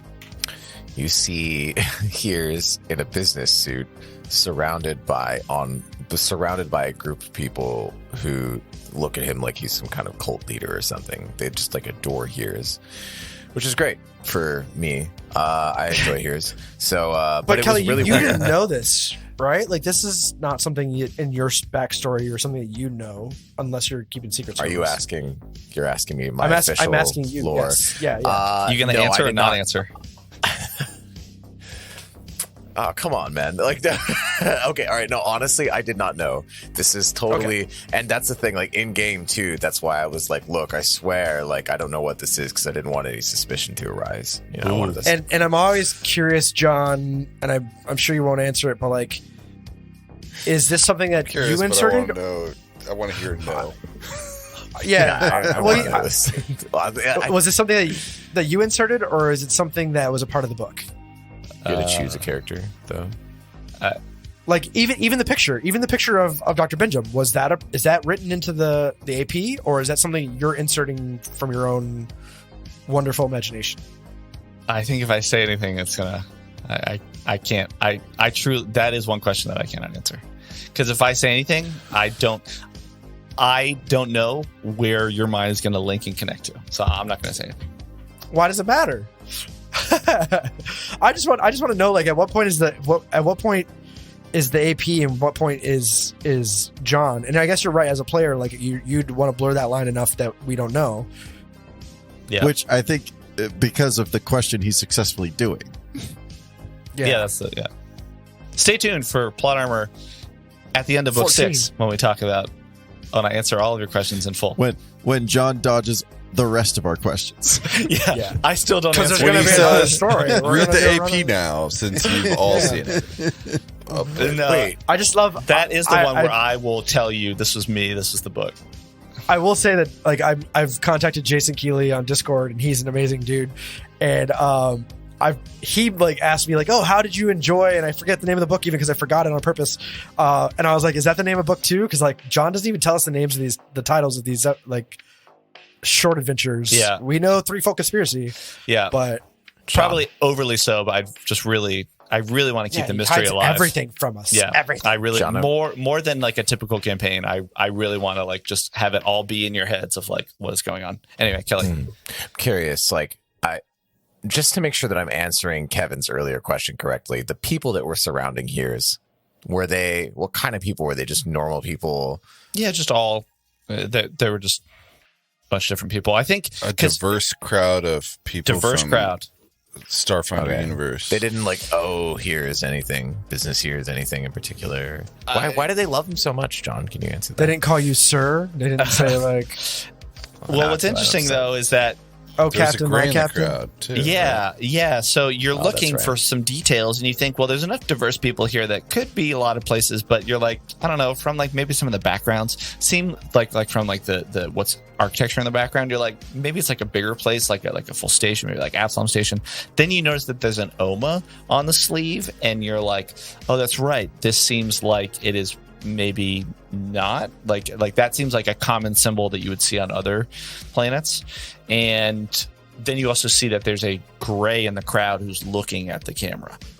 Yeah, that this isn't part of Heerz's history that he knows of anyway. Yeah. So that's one of two things. Like maybe it was and they wiped it from your mind. Yeah, that could be. And because they were already injecting themselves into our lives, or they're recreating memories of you. Or for maybe you. we aren't even our original selves. What if we're like clones? or Yeah, we're just something? clones. Yeah. That would suck. I'm just a replica. I'm gonna make a well, bold you're prediction. of Rick 18, yeah. Bold prediction. man. Here we So go. that was a There's that was 19 that of was you. a reference to What a brain! Wow. No, I am fully expecting a like Groundhog Day ending to book 6. my God. yeah. Yeah, maybe. no offense, but if that's what it is, I'm out. Well, at that point, Infinity you're already Blade. in it. You're like, Like- oh, you boarded the Chimera. That. Yeah, You just but that's come the right thing. back Like to the you know camera. about, and you just wake up again boarding the Chimera. Yeah. No, man. That would be no. wild. Can't do it. Can't do it. That would be wild. Can I posit my theory? at the Please. Please. I don't know if we've delved into it, but all these flashback, quote unquote flashbacks, what if these are like the quote unquote psychic energies that have been harvested by our gray captors who are inserting themselves into our like we know Crush Casbah, right, was in a vat and or part Well, a copy of him at or least. something, right? Yeah.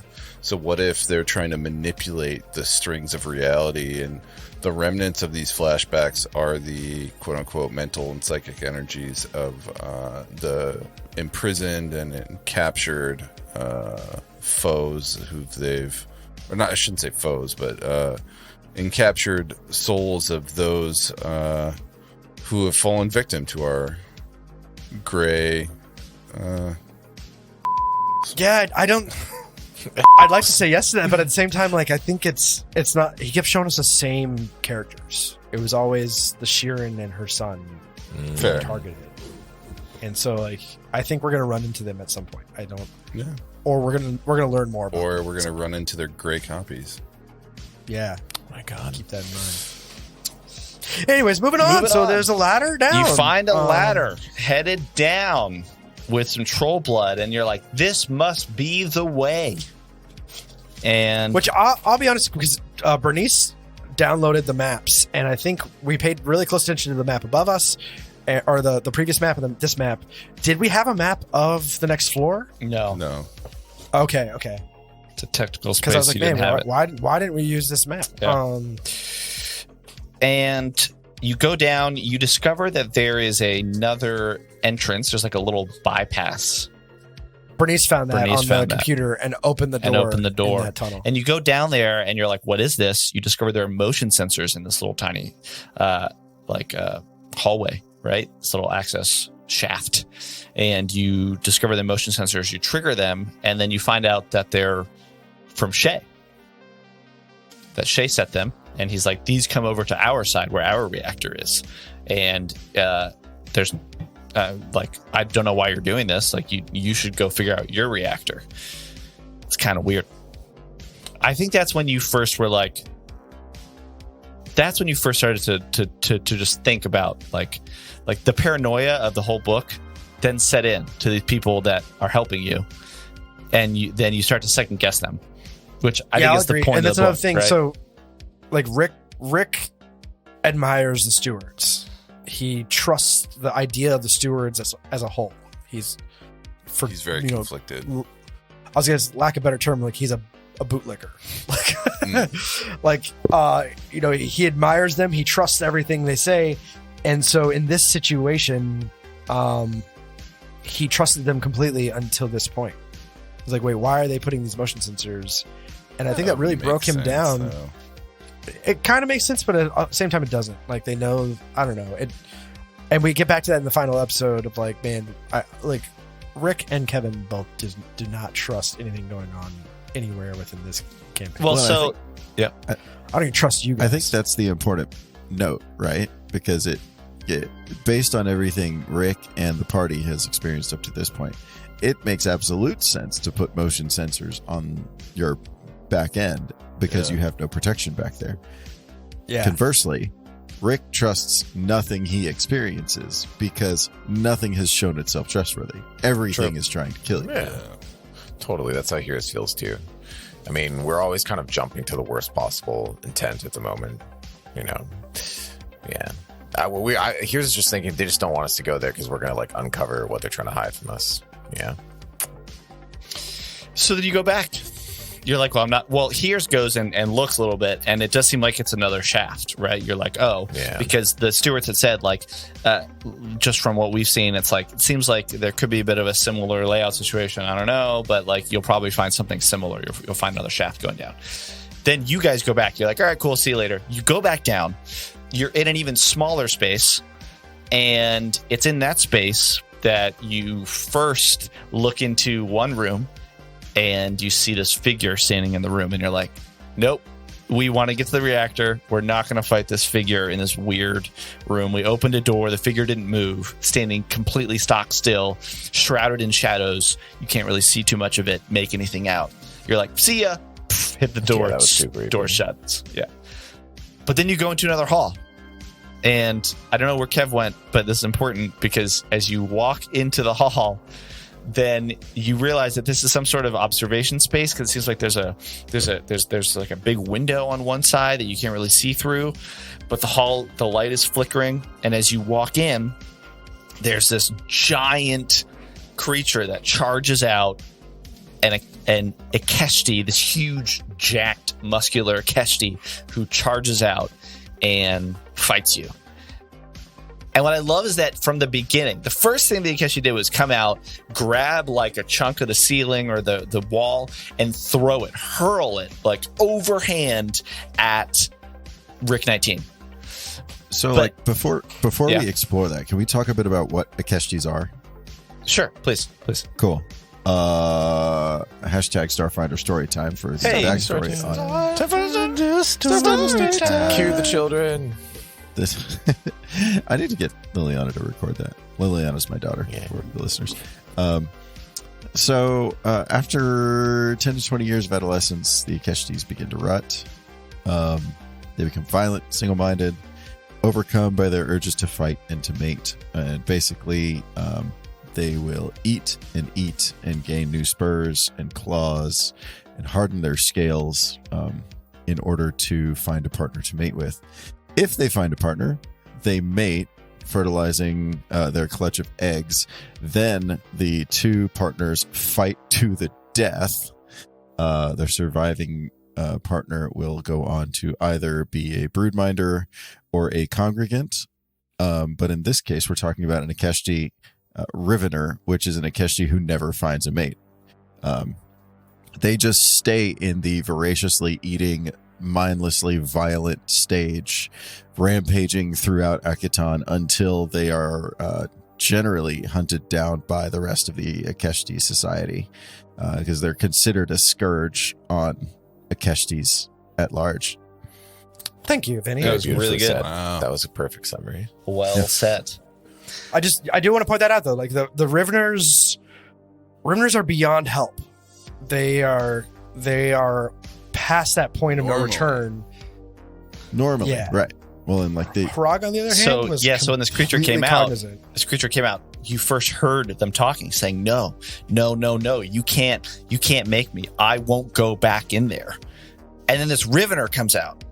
And if you encountered a Rivener anywhere else, it probably would not have said anything, which is already weird. And then it attacks Rick 19. And you guys took an interesting stance. You were like, wait a minute. I don't know that I want to attack back, because it seems like this creature, maybe it was the Bolita. Maybe you're like, we couldn't actually help the Bolita for whatever reason. We tried, and now we want to help this creature.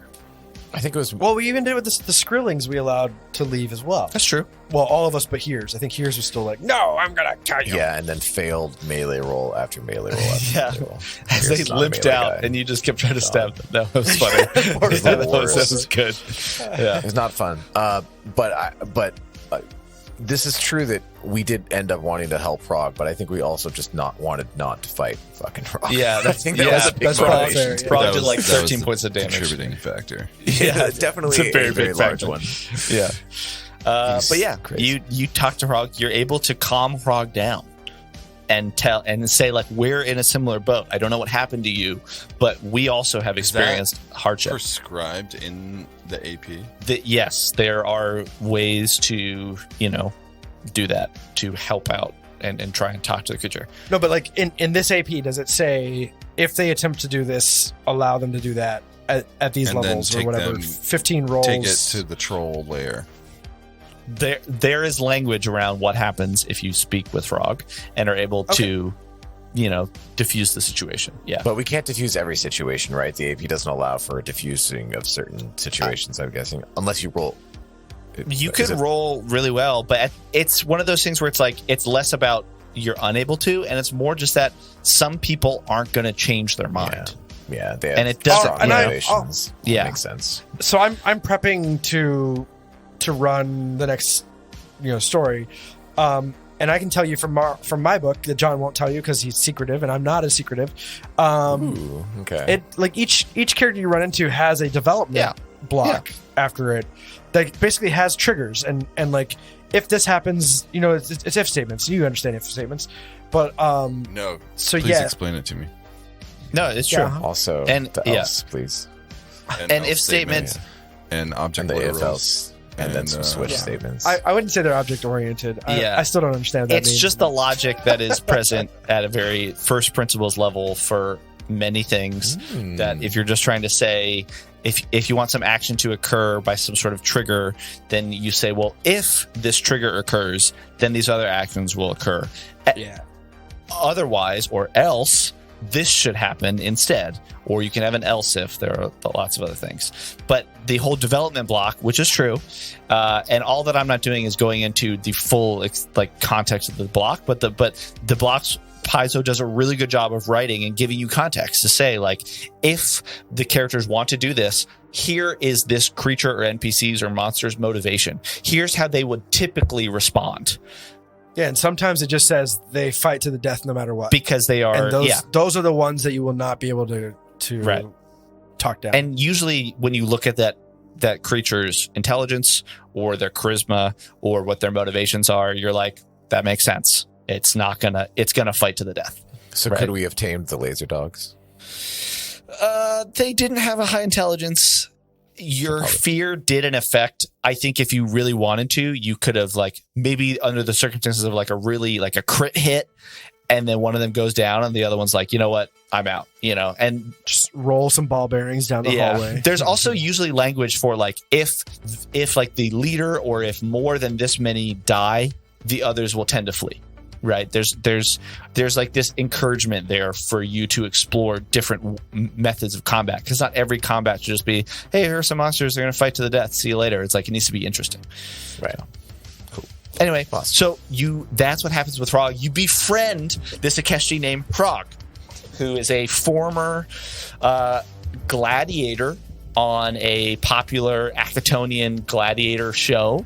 in the arena, and you remember them like getting into some sort of trouble, and then they were no longer on the show, and then now they're here. But again, the weird thing is that Frog is like, I am not a Rivener, but I am physically a Rivener. And also Frog's talking to you.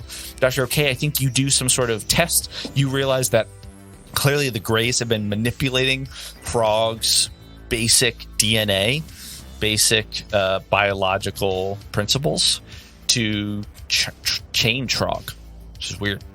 Yeah. And you're They, like accelerated him into Rivener state, but kept his mental capacity at whatever as tenuous yeah. at best, right? His mental capacity was mostly there. He was under a lot of stress and anxiety. Yeah. I mean, he's certainly more advanced than any other Rivener. Yeah, exactly. And you are like, hey, can you help us fight this troll who Frog has already fought? And Frog was like, I do not want to fight this thing again. And you appeal to his best self, which is like, you are a gladiator. This is what you do. You fight. Well, and we were like, we're in it with you, right? Like, it's not just you out there. It's, exactly. It's us. You have friends, which We is are- no matter your situation now, or what it was before, it is now here, and you are compelled to act. which is great. And Frog's like, I'll do it, but you have to help me free this creature, which is in this other room. Free this creature from life. Yeah, from life. murder. They're too far gone, but I know what it's like to go through this, and you need to help me. It's a Sheeran Rivener. And to like to illustrate it for Frog, like he had suffered 2 of the biggest shames right in succession, right? He wakes up and suddenly he's a Rivener. He's this scourge of Akeshti society, like that is actively hunted by every other Akeshti. Yeah. And he just failed at what he's spent his whole life excelling at. So like both of those in quick Fighting? succession, he's like, no, I would just rather clock out. Yeah. It's a good analysis. I think that is one of my favorite parts of book 2, is how you guys befriended, met, kind of brought into the fold, into the party, Frog. His it's Cockney it's accent really was cool. really good too. Oh, hey, thanks. You know, it was meant to be Australian, but it's tough with those low registers. This is really tough. If you're a low register Australian, please write in. Let us know if anybody thinks that you're. Send us your audio. Yeah, just send us audio, and then I'll practice it, and then it'll be better. So you fight this swarm creature, and it brands Frog. Pretty easy fight, I think, with Frog at your side. And also, I think my favorite part about that fight was Heerz inspired my artillery laser. Oh yeah, That was amazing. that was great. yeah, it was. It's a beautiful moment. We do love to have affectionate moments with inanimate objects in this game. Yeah, it's good. It's Good. It's a theme. It's a theme. While you're in there, you also discover that there's this. After you help free this creature from life, you find that there's some sort of piece of metal that looks like it belonged to some larger device or something. And as you near it, Heerz's artifact is blue, starts to shine a little bit. It's weird. And the writing on it in Aklo is the name Necrawl, the word Necrawl on it. I tried to Google it. I couldn't find anything. Yeah. But I didn't Google Necrawl Starfinder because that definitely would take me to To something. things. But I think what you remember from it is this like mega mind idea that some, races have this like mega mind sense. So it's a little bit obscure. Not quite sure yet. Maybe now you have a chance to look it up.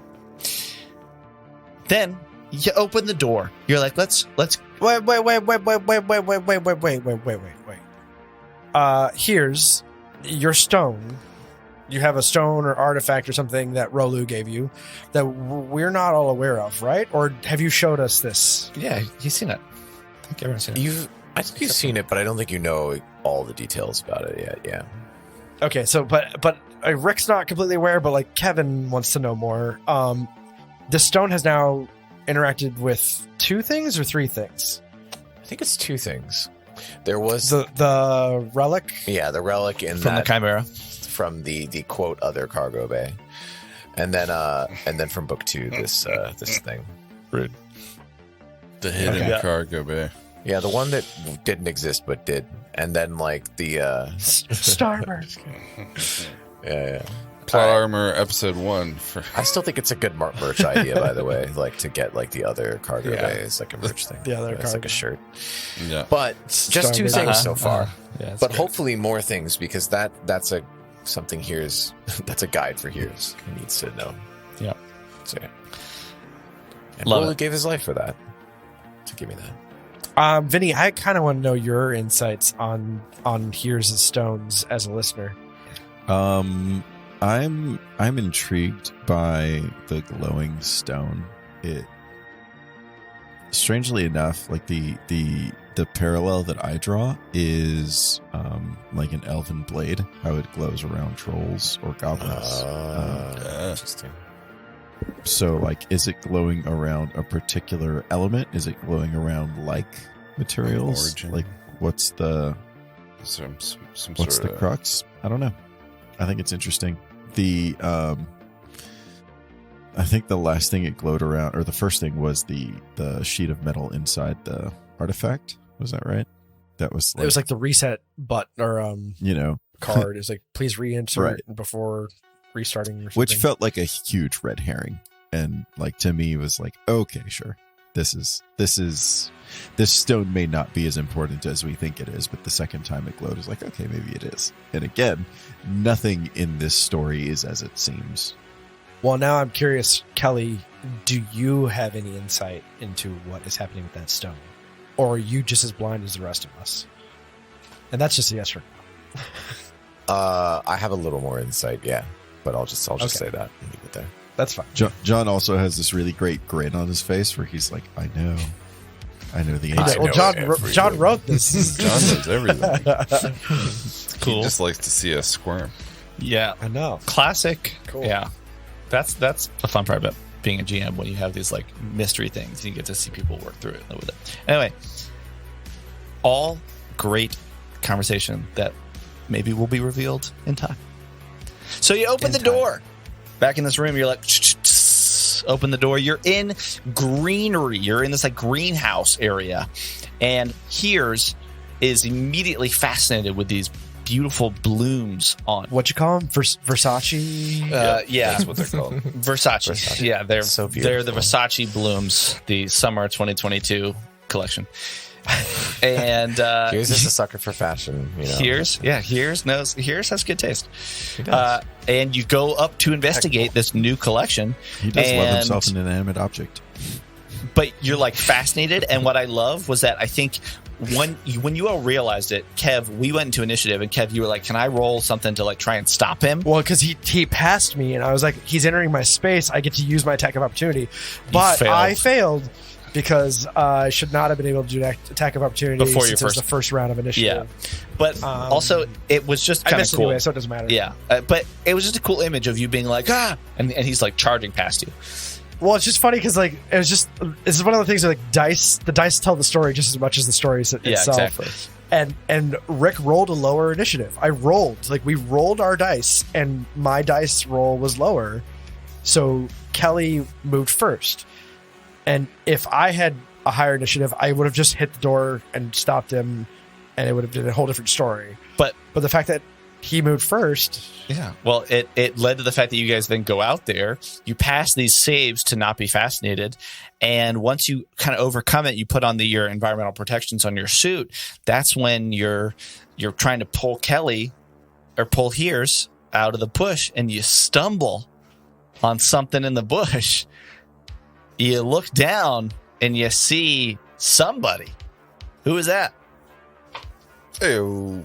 Yeah, that was a really fun like reveal. It was. it was fun. yeah. So much fun. Yeah, it was. I'll give a little insight to the listener. We all knew Vinnie was coming in.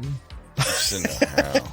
But Yeah, we didn't know when and where, but he was definitely like on the call before we started recording, and it's not like he just appeared on our Zoom. But But- it was pretty great because it really was like Vinnie wasn't even on the Zoom call, and then I was your like, "You see video it?" off too, right? Exactly. Yeah, he had his video off, and then just out of nowhere, when I was like, "You see," like I said, "Vinnie, what do you see?" And then his face pops up, and he just has this huge grin. He's like, "Ha!" It was But great. it was one of those things that like we might not have hit a point where Vinny could have come in. So even though he was on the call with us, like he might not have been introduced in the episode. It gets even funnier Waiting because for the right. you guys recorded 2 episodes that day. Yeah, and you took a while to get through the fight. Yeah. Yeah. So Yeah. like hang out for an hour and a half and then Yeah. See if What we I- make it through. right. Yeah, what I love in editing the episode right before you come in is that I have all of your laughs from when we were all laughing, but you were muted, so we didn't hear you at all. But I can hear you being like, "Ha!" This is great. Anyway, so that's the introduction of Colin Edenbrand. Yeah. We're so glad to have Yes. you. Yep. Oh yeah. I do. I have a question for Colin. Like you clearly built your character to be a healer. I never try to be. I played a cleric in D&D, but like Starfinder's known to not actually have like a healer class. Is Mystic the best like healer class? So I think so. And it was a calculated decision for me because I'm not familiar with the Starfinder system at all. This is quite literally the first Starfinder game I've ever played. So it was I've really enjoyed playing a cleric in another TTRPG 5e, and I'm told that I play it well, and so I was like, all right, let's do what I know. I can play a healer, and what does that look like in Starfinder? And I don't know, man. you do I it think well. as we talk about the next couple of episodes, I think I'm doing all right. Yeah. Doing Yeah. great. So you let's just to get to it. You introduce yourself to Frog and the party. You all are able to kind of blindfold Frog and safely get through the rest of these blooms as you realize they are still, active. You're going to where is the final shaft down into the final fight with this troll. Along the way you discover another dead gray. You think maybe they were like harvesting these blooms to use. Seems like there were you found some, I think, grenades and some poison that seemed like there were some harvested for this. And it's when you get into the final shaft as you're about to go down that's when you find Heerz, and I think it was Colin.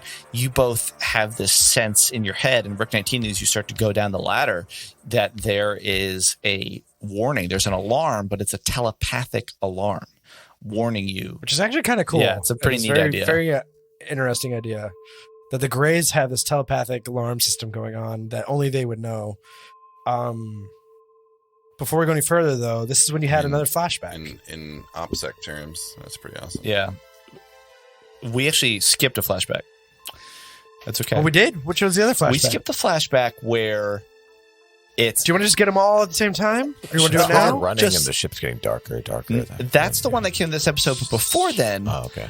was the first one, was where this young group Sheeran on the- is meeting with this Gray, and then the next one is like presumably the next morning in the dining hall. Oh, that's right. The boys been missing for a day. The boy, Or, like, the boy went hours. missing. So then now there's a focus on Marcus with his 2 boys, and they're at the table and they're talking, and there's news updates. There's a sense of tension in the room, and it's at the end of that the door opens and the young Sheeran boy is back.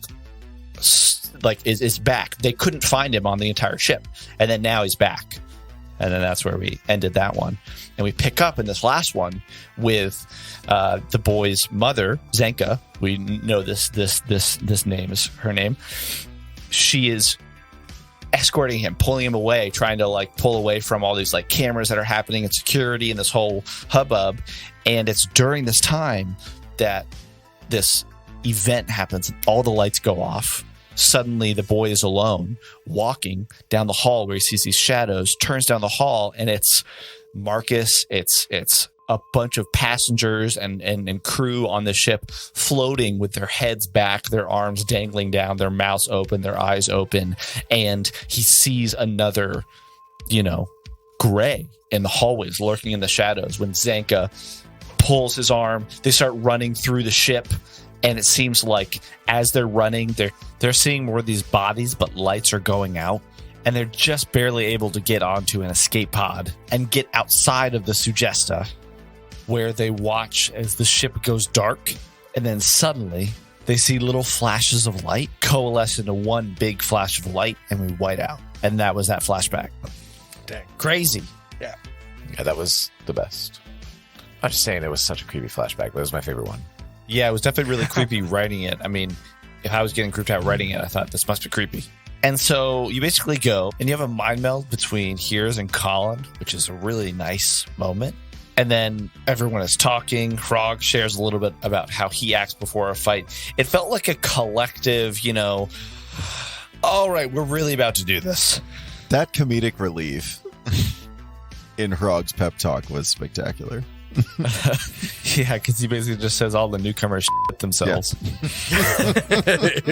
It's okay. But, just to jump back, I really like the mind meld because obviously, Vinnie, you know about the previous episode's content, but Colin doesn't. So you and Heerz really connected in that. Right. And I think in general, everyone really shared in that scene in those moments. And for the listener, it was a really interesting experience for me because we are, I don't know how far, I'll just pull the curtain back.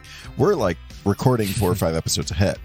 So I, as a fan, am listening to the podcast as it's released, but there was a gap of like 5 episodes. I had no idea what happened because I wasn't a participant in them and they haven't been published for me to listen to. So like Colin's amnesia and lack of awareness of what actually happened was reflected in my lack of awareness for what happened. So like, and a couple things came up again, like the tunnel.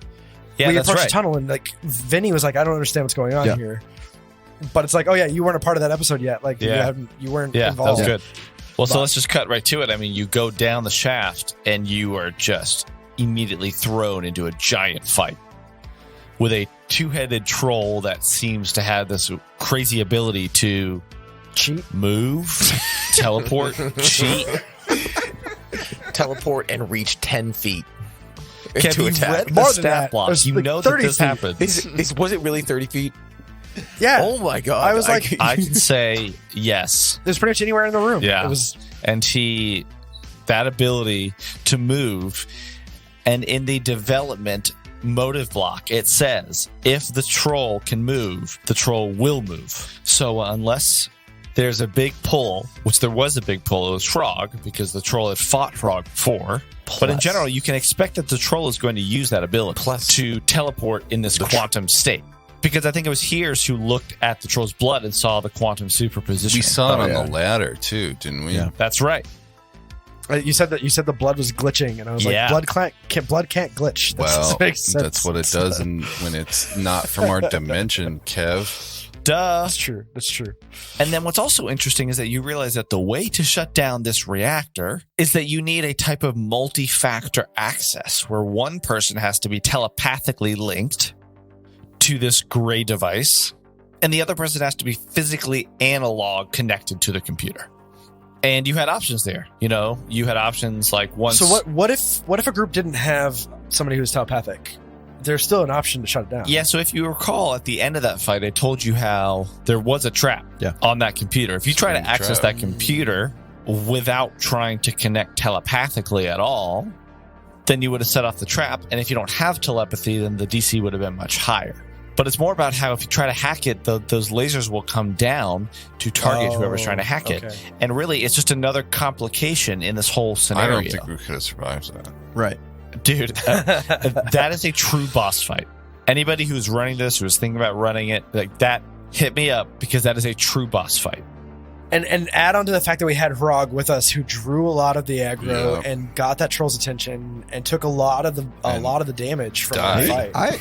And then paid the price. I would be curious to see like what percentage of the troll's hit points Hrog did single-handedly. Because he critted him. Yeah, he did a lot. I think crit him and still, and then that spawned a troll polyp. That's right. Yeah, because he crit him and cut off part of the troll. That's part of the troll's development. The troll is like being halfway through optimized. its damage stat block or whatever. It morphs into multiple enemies.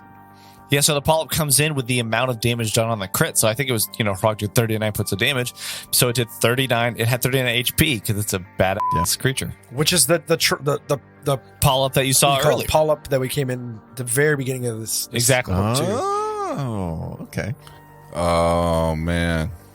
Connections. Yep. So wait, if we had hit the troll with like a 10 point, then the polyp would have had 10 points? Mm-hmm.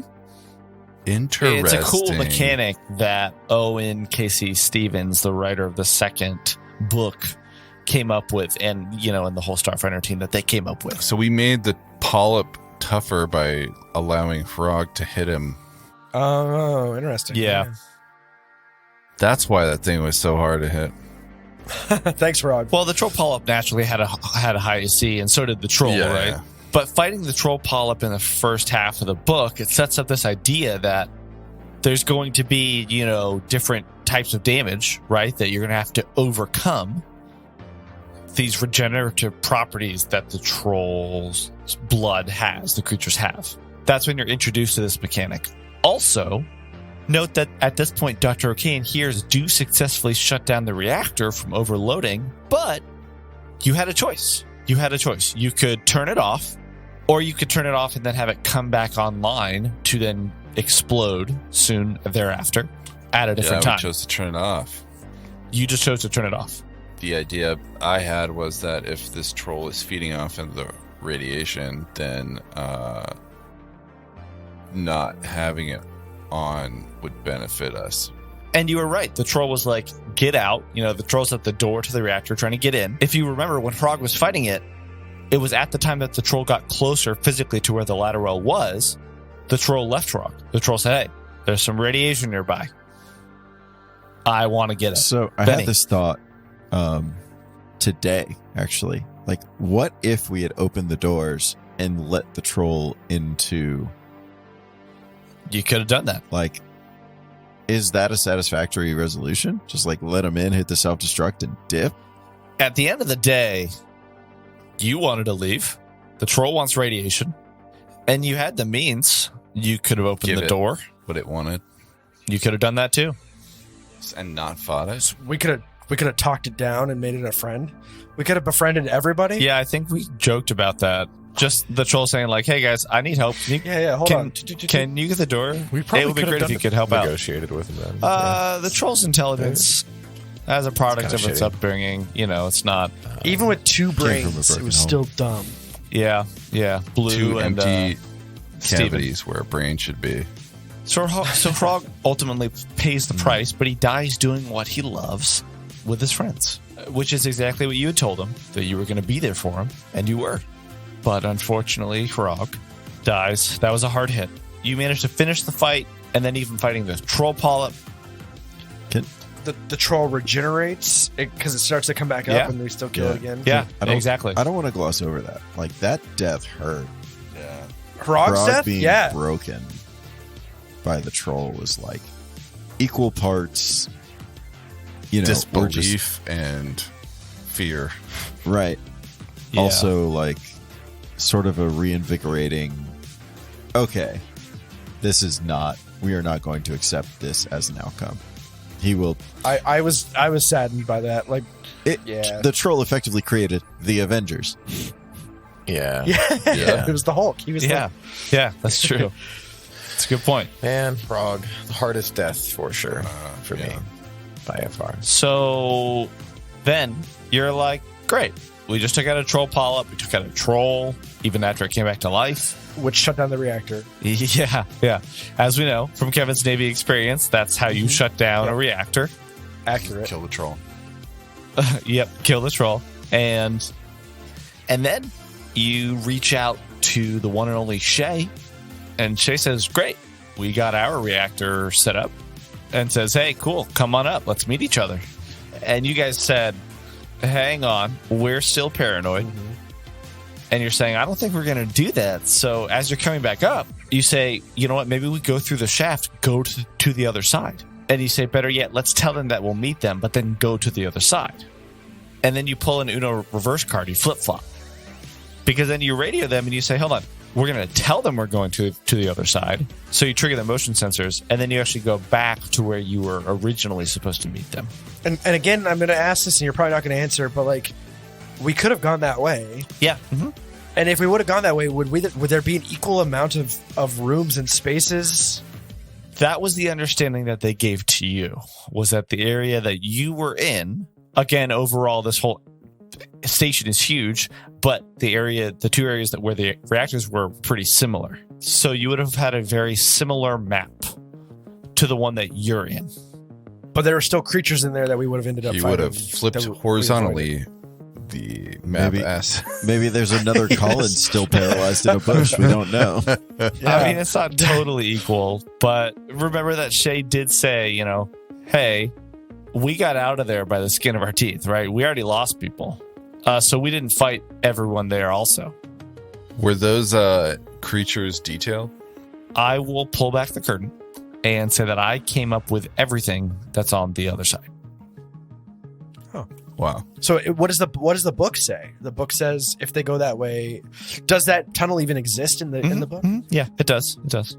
Overall, the book outlines what happens a little bit, and I thought, probably just gives like a description, and I knew that you guys wanted to do that. I'm going to make it worth your while. I'm not going to say, sorry, this is not in the scope of the adventure, which is fine sometimes in the right situation. I've heard it in some other podcasts where they say, if you keep going in this direction, that will literally not be in the adventure whatsoever. Why are you laughing, Vinnie? Has that happened to you? I kind of want to see. No, Vinnie was laughing. Oh yeah, I DM a D&D campaign for my nephews and my brother-in-law, and oh yeah, has absolutely happened. He was like, nope, close the book. It's like, sorry guys, it's not on the map. I don't have it prepared. Please turn around. / even if I do have it prepared, you sure you want to do that? I guess so. Okay. Anyway, you could have gone there. You decided not to. That's fine. Then you say, you know what? Let's go to where they said to meet up. You enter past the two rooms before, the ones that said that they had the red marking up. You enter into a giant bay where they seemingly traffic a lot of goods and grav carts and items. You exit via the giant airlock doors. There's a stable atmosphere on the other side, so you start heading up. You're not meeting any other company because they're off on the other side thinking that you're over there. And so when you continue into this massive hangar area where you see for the first time another starship that is not attached to hydraulics or in a large chamber showing images of space, right? Instead, you see a real starship and you see real space. In fact, you see an asteroid belt. And that's when Narla Yalamis comes out. She says, oh, I thought Shay was going to meet you, but I guess not. Welcome to the Void Crier. It's a ship from the Steward's fleet. But since the whole ship, including the Steward symbol, is grayed out, it's a special ops ship. Undercover. Designed for undercover, designed for this team. So then Shay comes to meet you. I think it's around this time that, not to get too into the weeds, but, we do explore somewhat. Y'all were kind of feeling each other out, right? Narla and Shay were talking and communicating openly, but they're also special ops agents who are grateful that they found you and that you're alive and that they're alive mutually, right? But they're thinking, how do we deal with this? And you all are thinking, are you for real? What is happening? And Heerz did a really good job of backstepping why we told Shay to go the other way. So thanks for covering that. Sure. I had some things planned too. Yeah, honestly, there was great role play there. I mean, we didn't even roll any checks, right? It all felt very natural. Didn't feel like there was a need to, go down that road. Anyway, so then you trot on board. The Void Crier seems to be a nice steward ship. It's well designed. You're going up. You put that thing in reverse. Beep, beep, beep. Back it up. Back it out. And as you're burning rubber, peeling away, then first of all, Rick, you get a notification on your device. I did, and I read it off to the listeners without anybody else hearing. And I guess we're behind the curtains now a little bit. And yeah, if you guys want to know, it was basically like directions for my next mission. Oh, okay, awesome. Okay, cool. Wow. So who do you work for? None of your business. I was almost about to say just now. It's another and then I thought, assassination. I don't know if I've revealed that. I think we have. If you go back and listen to episode 1, it is revealed in Works for episode the 1. government or something. He's like a police guy. no, the Rick- Parks Department. Rick works for the abolitionist The front. Android Abolitionist Front. Oh, okay. Yeah. So you're He gonna got another target. you're gonna kill someone again. That's good. Murder. Kill some slaver of That's android. not necessarily murder. Come on. Wait, so you admit that your next thing is Apprehend assassination? into a murder. I don't know what my next mission You just is. said I just give know instructions. where. Oh, okay. I know where my next mission is. Anyway, so it's at that point that as you're backing out, I think Dr. Well, no, don't. Yeah, everybody It's okay, everybody okay, gets okay, something. Okay, so we're backing out, and Dr. Okay, you rightfully ask, so are we just leaving this here? You're just Yeah, going to we're leave this gonna- place? Right? You know, which, by the way, the stewards tell you a little bit more of what you know. They say this place is called Outpost Omicron. And then Shade just starts laughing and then says, hey, wait, Dr. Okay, actually, I do have something for you. And sends you a little file pulled from some corrupt, wrecked data pad. And do you want to say what it is? Because you didn't reveal it. You didn't say what it was. I did not. At all. You are welcome to here, or you can keep it close to the vest. I mean, I will say that it involves Boostachus and possibly some interesting development in his whereabouts or the fate of the Osharu world. Maybe it might be at stake. Oh my. I don't know. Pretty neato stuff. And then from there, we cut over to Colin, who also gets a notification on his device. Do you want to say what it is or no? I will not say exactly what it is. Not here. Okay. It was when I tell you my eyes about popped out of my head and my jaw dropped. Like it was a core fundamental truth from Colin's history that was not as he understood it to be. Oh my god! Like you were told you were adopted type thing. And I will also say that any listeners who want to hit me up on Discord, I am happy to share that with them. Dang, I'm gonna make a fake account and just so I could hit up. That's a great idea. Bill I Heerz. don't remember. Cool. And then Kelly Heerz also got a little message. Yeah. It was an audio message. Do you want to say what that is? Or... No, I cheated. I went back and yeah, of course you did. This episode just came out last week, and I listened to it. I listened to it. devious. I'm sorry. It's fine. All right. Yeah. So it's rolling. Well, why are you? Hold on. Why are you telling me? Why are you telling everyone? Because I'm curious. Okay. No, I want to know. Well, hold on. Let me say what happened. Gets to say. It's my He character. gets to decide if he wants to reveal it or not. All right. Assassinating people's dreams too. Wait, All right. So wait, basically, I'm not allowed to listen back to that episode now? Yes, you are. Because No, I'm you can. about It to just came out last say it. week. You didn't All right, listen. so this is Yeah, what but- happens. All right. Kelly's All right, gonna listen. Or if you want to keep the mystery. This is what you can. happens. All right. So like some audio. I think I can't remember if it's on a device or whatever. But anyway, Rolu leaves a message, which is basically, "This is my last message to you." Is that what he says? I need to meet you. I'm going to meet you in some place. You know where? Yeah. Do you know where? I don't know if he said it's the last message, right? Because like, He pretty much just said like, "Hey, I'm leaving you this message because I found something. Shoot, I don't know if this is actually going to get to you. This is probably going to be my last message. If it does get to you, then you know where to meet me." but my question is like, that was before he died or after he quote died? Like, I don't know. So then I'm like wondering, like, For the listener, would've John is gotten- throwing his hands up. it wasn't he like a doesn't know. timed out message. It wasn't like a kill switch message, I'm guessing. So then it seems possibly still alive. I don't know. Kevin. All right, two things. I don't think it is. I think it was the message that he sent before he met you, Right, because right. he says you know where to meet me. So like somehow you received that message prior to this. I think it's replay. I think you're probably right. That's my guess. My biggest thing with it is he calls you sir Yeah. over and over and over. Yeah. And with that laughter, pretend that was Shay's laughter, because It's at this point that you're just starting to notice that things are starting to slow down, and then you level up, right? Same mechanic as last time. It's familiar. Even though you're not in Outpost Omicron, this familiar slowing down, this review, this recall of memories comes through and you level up. But then everything else seems to slow down because as you look out and the crew of the Void Crier and Narla and Shay, and everyone's like, hold on, what's happening with the asteroid? Because the one outpost that Omicron was in, it starts exploding. First with these normal explosions, seeming to indicate maybe that when Dr. OK asked, so are we going to blow those things up? What's going on?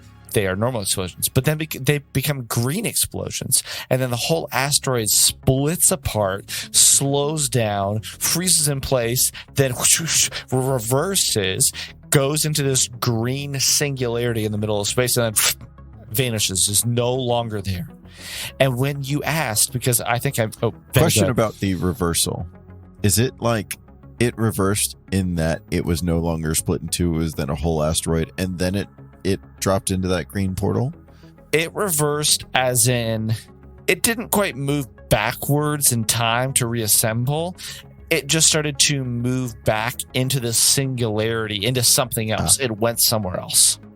And what I'll say is that you were asking, right?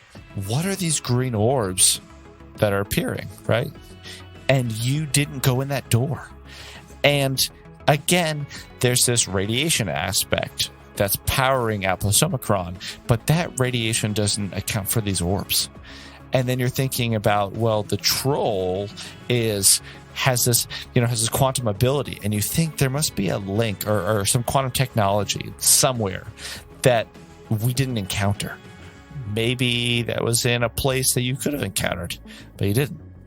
So, I'm not going to say what it was, but there's definitely a sense of maybe there's something that you might have missed, that maybe it'll come up later. Because it seems like whatever explosions caused this place to start exploding, that hit some sort of quantum technology, and that caused this asteroid to vanish into nothingness in the same way that the orbs did with the creatures. Second question. Did we ever get clarification on whether or not the team of these fine fellows who are coming to rescue us hit the self-destruct button? If you recall, I think it was Dr. OK who had a super high perception check, you did notice that it was Shay pressed a button on the captain's chair. Yep, little button. More to be explored in book 3. Wait, say that again about the button? Shay pressed a button. If you listen back, I'm pretty sure it was Shay. I don't think it was Narla. It should be Shay. They pressed a button on their captain's command chair before the asteroid exploded. Oh yeah, they were like, we assumed that he was triggering a bomb. Potentially. Yeah, but like the reversal happened, and that was unexpected, even to Shay. Seems like they were surprised too. That was it. That was the end of book 2. A lot of questions, strange things, setting up book 3. What's going to happen? What's going to happen as you guys start to head to where they said, hey, we're going to go to a steward's base, debrief, relax, figure out from there. And, I mean, what could go wrong, right? There are 6 other books.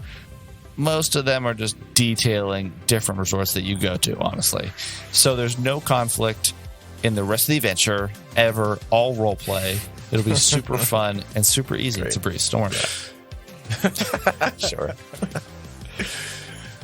Well, it was a fun book. At times I felt exhausted sometimes just because of the pace and how crazy it was, like always having to do something, always having to survive. But it was really great. Some great moments. It's fun. Yeah, I was just going to ask what you guys thought about book 2 comparing to book 1 real quick. So, like from a listener perspective, because I mean, I'm in book 2, but I'm in book 2 for like 18 seconds. Like as a listener, book 1 was such a setting the stage where everyone was on even ground, and there was a sinister aspect, but it was more of a refined systematic issue than it was like a real and present danger. Where book 2, it was both more your stereotypical dungeon crawler, and also like you're never safe, you're never home, and it also, I felt like, created space for each of the characters to fall more into their own fortes, where Dr. OK could really lean into his life science, where Kevin could really lean into just like murdering stuff. Stop it. He was good at killing stuff, Yeah, it was great. Really happy. And like Colin pulling up in the 11th hour to heal everybody. Like I feel like it was an opportunity for everyone to fall into their roles, and I'm curious to see how those roles grow in book 3. I also want to say, and that was very well said, I also want to say, like, there were so many choices where there were just binary choices, and if we went like one way, we would have probably all died. Like, we carefully choosing who to ally with, who to negotiate with, who to walk away from, like when to sleep and stuff like that, like made all the difference. And so that was very different from book 1. We could have had a total party kill for sure. I feel like we got through it skin of our teeth. Yeah, we did. And our choices mattered a lot. Yep. Although I managed to stay pretty high on health points most of the time, but like I don't have that many. That's part of your style of play. It's part of the biohacker and another mechanic, right? Yeah. It's like you're not in a class where you're just going to soak up and frontline. Right. Like that's not what you're trying to do. You're doing a lot of other really Trying to maneuver my way through the life science, so to speak, of how to strategize and approach our obstacles. Was that a Anyhow. Carl Sagan quote? No. I have no Paul Sagan quotes. Those are all on our Friends crossover play. podcast. Yeah. Crossover play.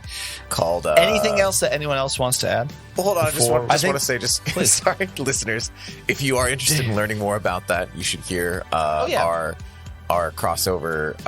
Not crossover. It's not our there is a little bit of crossover actually. Our collaboration with Emergency Power Pod. Heroes and Emergency Power. And it's called Traveling Power on Pack. Emergency Power. Power Pack. Power Pack. Power Pack Volume on 1. Emergency Power. You can check it out on Emergency Power Power feed. Vinnie, though. Yeah. Vinnie's not on it, but Yeah, he's not on that. So if you're a big fan of Vinnie and no one else, then don't listen. then don't even bother. Yeah, then don't even waste your time. Jen's not going to listen at all. Actually, I think if you are a fan of Colin, you may want to check out our next feature. Kev, you want to plug that? Oh, yeah. So coming up soon. Wait, are we finished? Are we talking? I didn't finish my book 2 stuff. Sorry. Oh, wait, anyways. We're not going to jump right into book 3. I think we mentioned it in a couple episodes, but we are actually going to roll into... I'm taking over as GM for one story arc. I'm going to be running Junker's Delight, so if you're aware of that and understand it, it is what it is. But we're going to call that segment Unknown Treasures. And fun fact for everybody, this is my first time ever GMing. Ever. Yeah. Period. We've never even done a test session. And he's This going to is do me. it perfectly. He's going to be Perfectly. great. And That's no right. one's No going to have mistakes. any I'm not reason to gonna- rant. Yeah. I'm not going to forget anything. That's the expectation, I'm not going anyway. to do attacking That's the opportunities when I expectation. can. No. expectations. That's what's going to happen. There's no room for No. rants because there's nothing to rant about. It's gonna be Yeah. perfect. It's right. going to be flawless. Because I'm the one that just the rants usually, and I can't Yeah. do that because I'm GMing. And then what I'm curious to see is what your rants will be about after you've now GM. You'll just be ranting as a GM about I'll be honest, thinking about running this game is giving me anxiety. You're gonna be I don't think I awesome. ever want to It's going to be great. Don't worry about it. Don't worry This is about a one-time event. This is not. we're going to understand, This is the beauty of GMing and DMing. If you do it terribly, no one knows. it. No one knows, dude. It's great. It's great. But I do want to say, book 1 versus book 2. I think book 1 was fun. They're both equally as fun. I think I really enjoyed playing both of them. I think that book 1, it's almost like we're going through evolutions of emotions, and book 1 was curiosity. I felt like book And book 1 was 2 more mysterious interaction 2 sets the same point. And book 2 is versus paranoia. sheer terror. Yes. Yeah. Yeah. And I'm very curious to see what book 3 is bringing, because we clearly have 4 more books to go through. I don't know what to expect. And I just want to say that this little break between 2 and 3 for Unknown Treasures, Not giving much away here, but this is part of our developing universe of Will Save. So if you like what we're doing right now, you'll like it too. It's all kind of one grand like world that we're crafting for you, and so You there's a took the lot of words- things. We're just going to go into those 3 rooms that we didn't talk That's about. it. Yeah. That's the whole part of So Circle Line. unknown treasures. It's literally just a separate Yeah, AP it's doing just to that. go to those rooms. Yeah. So you end up on this thing. The troll's already dead, but like you get to walk through. And what doors do you go to? An asteroid appears. Kelly, you took the words right out of my mouth. Yeah, we are definitely planning a lot of content and working within the awesome stuff that Paizo is making with the Starfinder whole universe and all the adventure paths, and especially these standalone adventures that are coming out. Joker's Delight is the first of an extra galactic addition to the Will Save universe. Yes. Yeah, Paizo puts out some good stories, and so we're living within those boundaries. And we're creating kind of our own as well along the way, and making something special for you. So which is part of the point. And especially if you're a GM or a player, and you're exploring Starfinder as a whole, a lot of these stories are written to be a little bit open-ended, so that you can put whatever character you want into that role and explore it. And then you turn around, and you have other books like what's the name? Galactic of it? Galaxy Magic. Exploration Manual. yeah, Starship Operations Manual, Character Operations Manual, Galactic Magic. Well, specifically Drift the Crisis. Galaxy Exploration lets you build planets and create civilizations, and you can go completely homebrew. Yeah. Just by there's also a card deck that you can literally fold cards over Make and random choose what's the next worlds. one. So Honestly, just open any Starfinder book and point to a random point in the page and read that section. And Paizo has already written in these things being like, hey, so maybe this person's looking for adventurers to go help with this strange mystery that's happening. And you're like, they just drop storylines and plot lines in like every other sentence. It's really great. yes. With that, thank you for listening to Book 2. Thank you for listening to Plot Armor. Thanks for being an awesome part of the Willing, an awesome part of the Will Save experience, as we like to say around here. And woo, there it is. And We're with so that, thankful for all of our listeners who Thank we you. honestly can't do it without you. Thank you, Willing. Thanks for thank all you. the cool conversations we have on Discord and Twitter and places like that. It's fun, like meeting a lot of you and getting to know a lot more about you. Gaming with some of you from time We to love time. hearing The the rules feedback. lawyers for Yeah, getting the rules feedback. paralegals in the firm for all that you do as well. Everything. It's awesome. Yep, you are at our table. That's where we'd love to have you. We'd love to hang out with you at our table. That's why we have the table for you guys to join us. Keep an eye out on come the That's sit why horizon. we have the table. We've got some fun stuff cooking up, not just Junkers, and we'll keep you informed. Come join us on Discord to find out what it is. Yeah. See you next Will Save Wednesday Bye-bye. with Junker's Delight, Untold, Unknown Treasures. with Kevin, GM of Unknown Treasures. The music has already started playing. You excited, Kev? I'm super nervous. It's not fair. No, I'm equally as excited though. I think it's gonna be fun. It's going to be fun. we're excited. I'm super excited. I'm pulling stuff from John's book, and even John's gonna be like, "What the heck?" What's going on? I'm excited for that. And then I'm not gonna tell you anything at the end and make I'm John figure excited it for all our out. characters. I mean, Yeah, I am too. Oh my god. Yeah, our characters. Yeah, this is Staking just for that alone. it sounds super thin, but I think I might be most excited to hear Kev dodge questions in Plot Armor Junkers. Yep.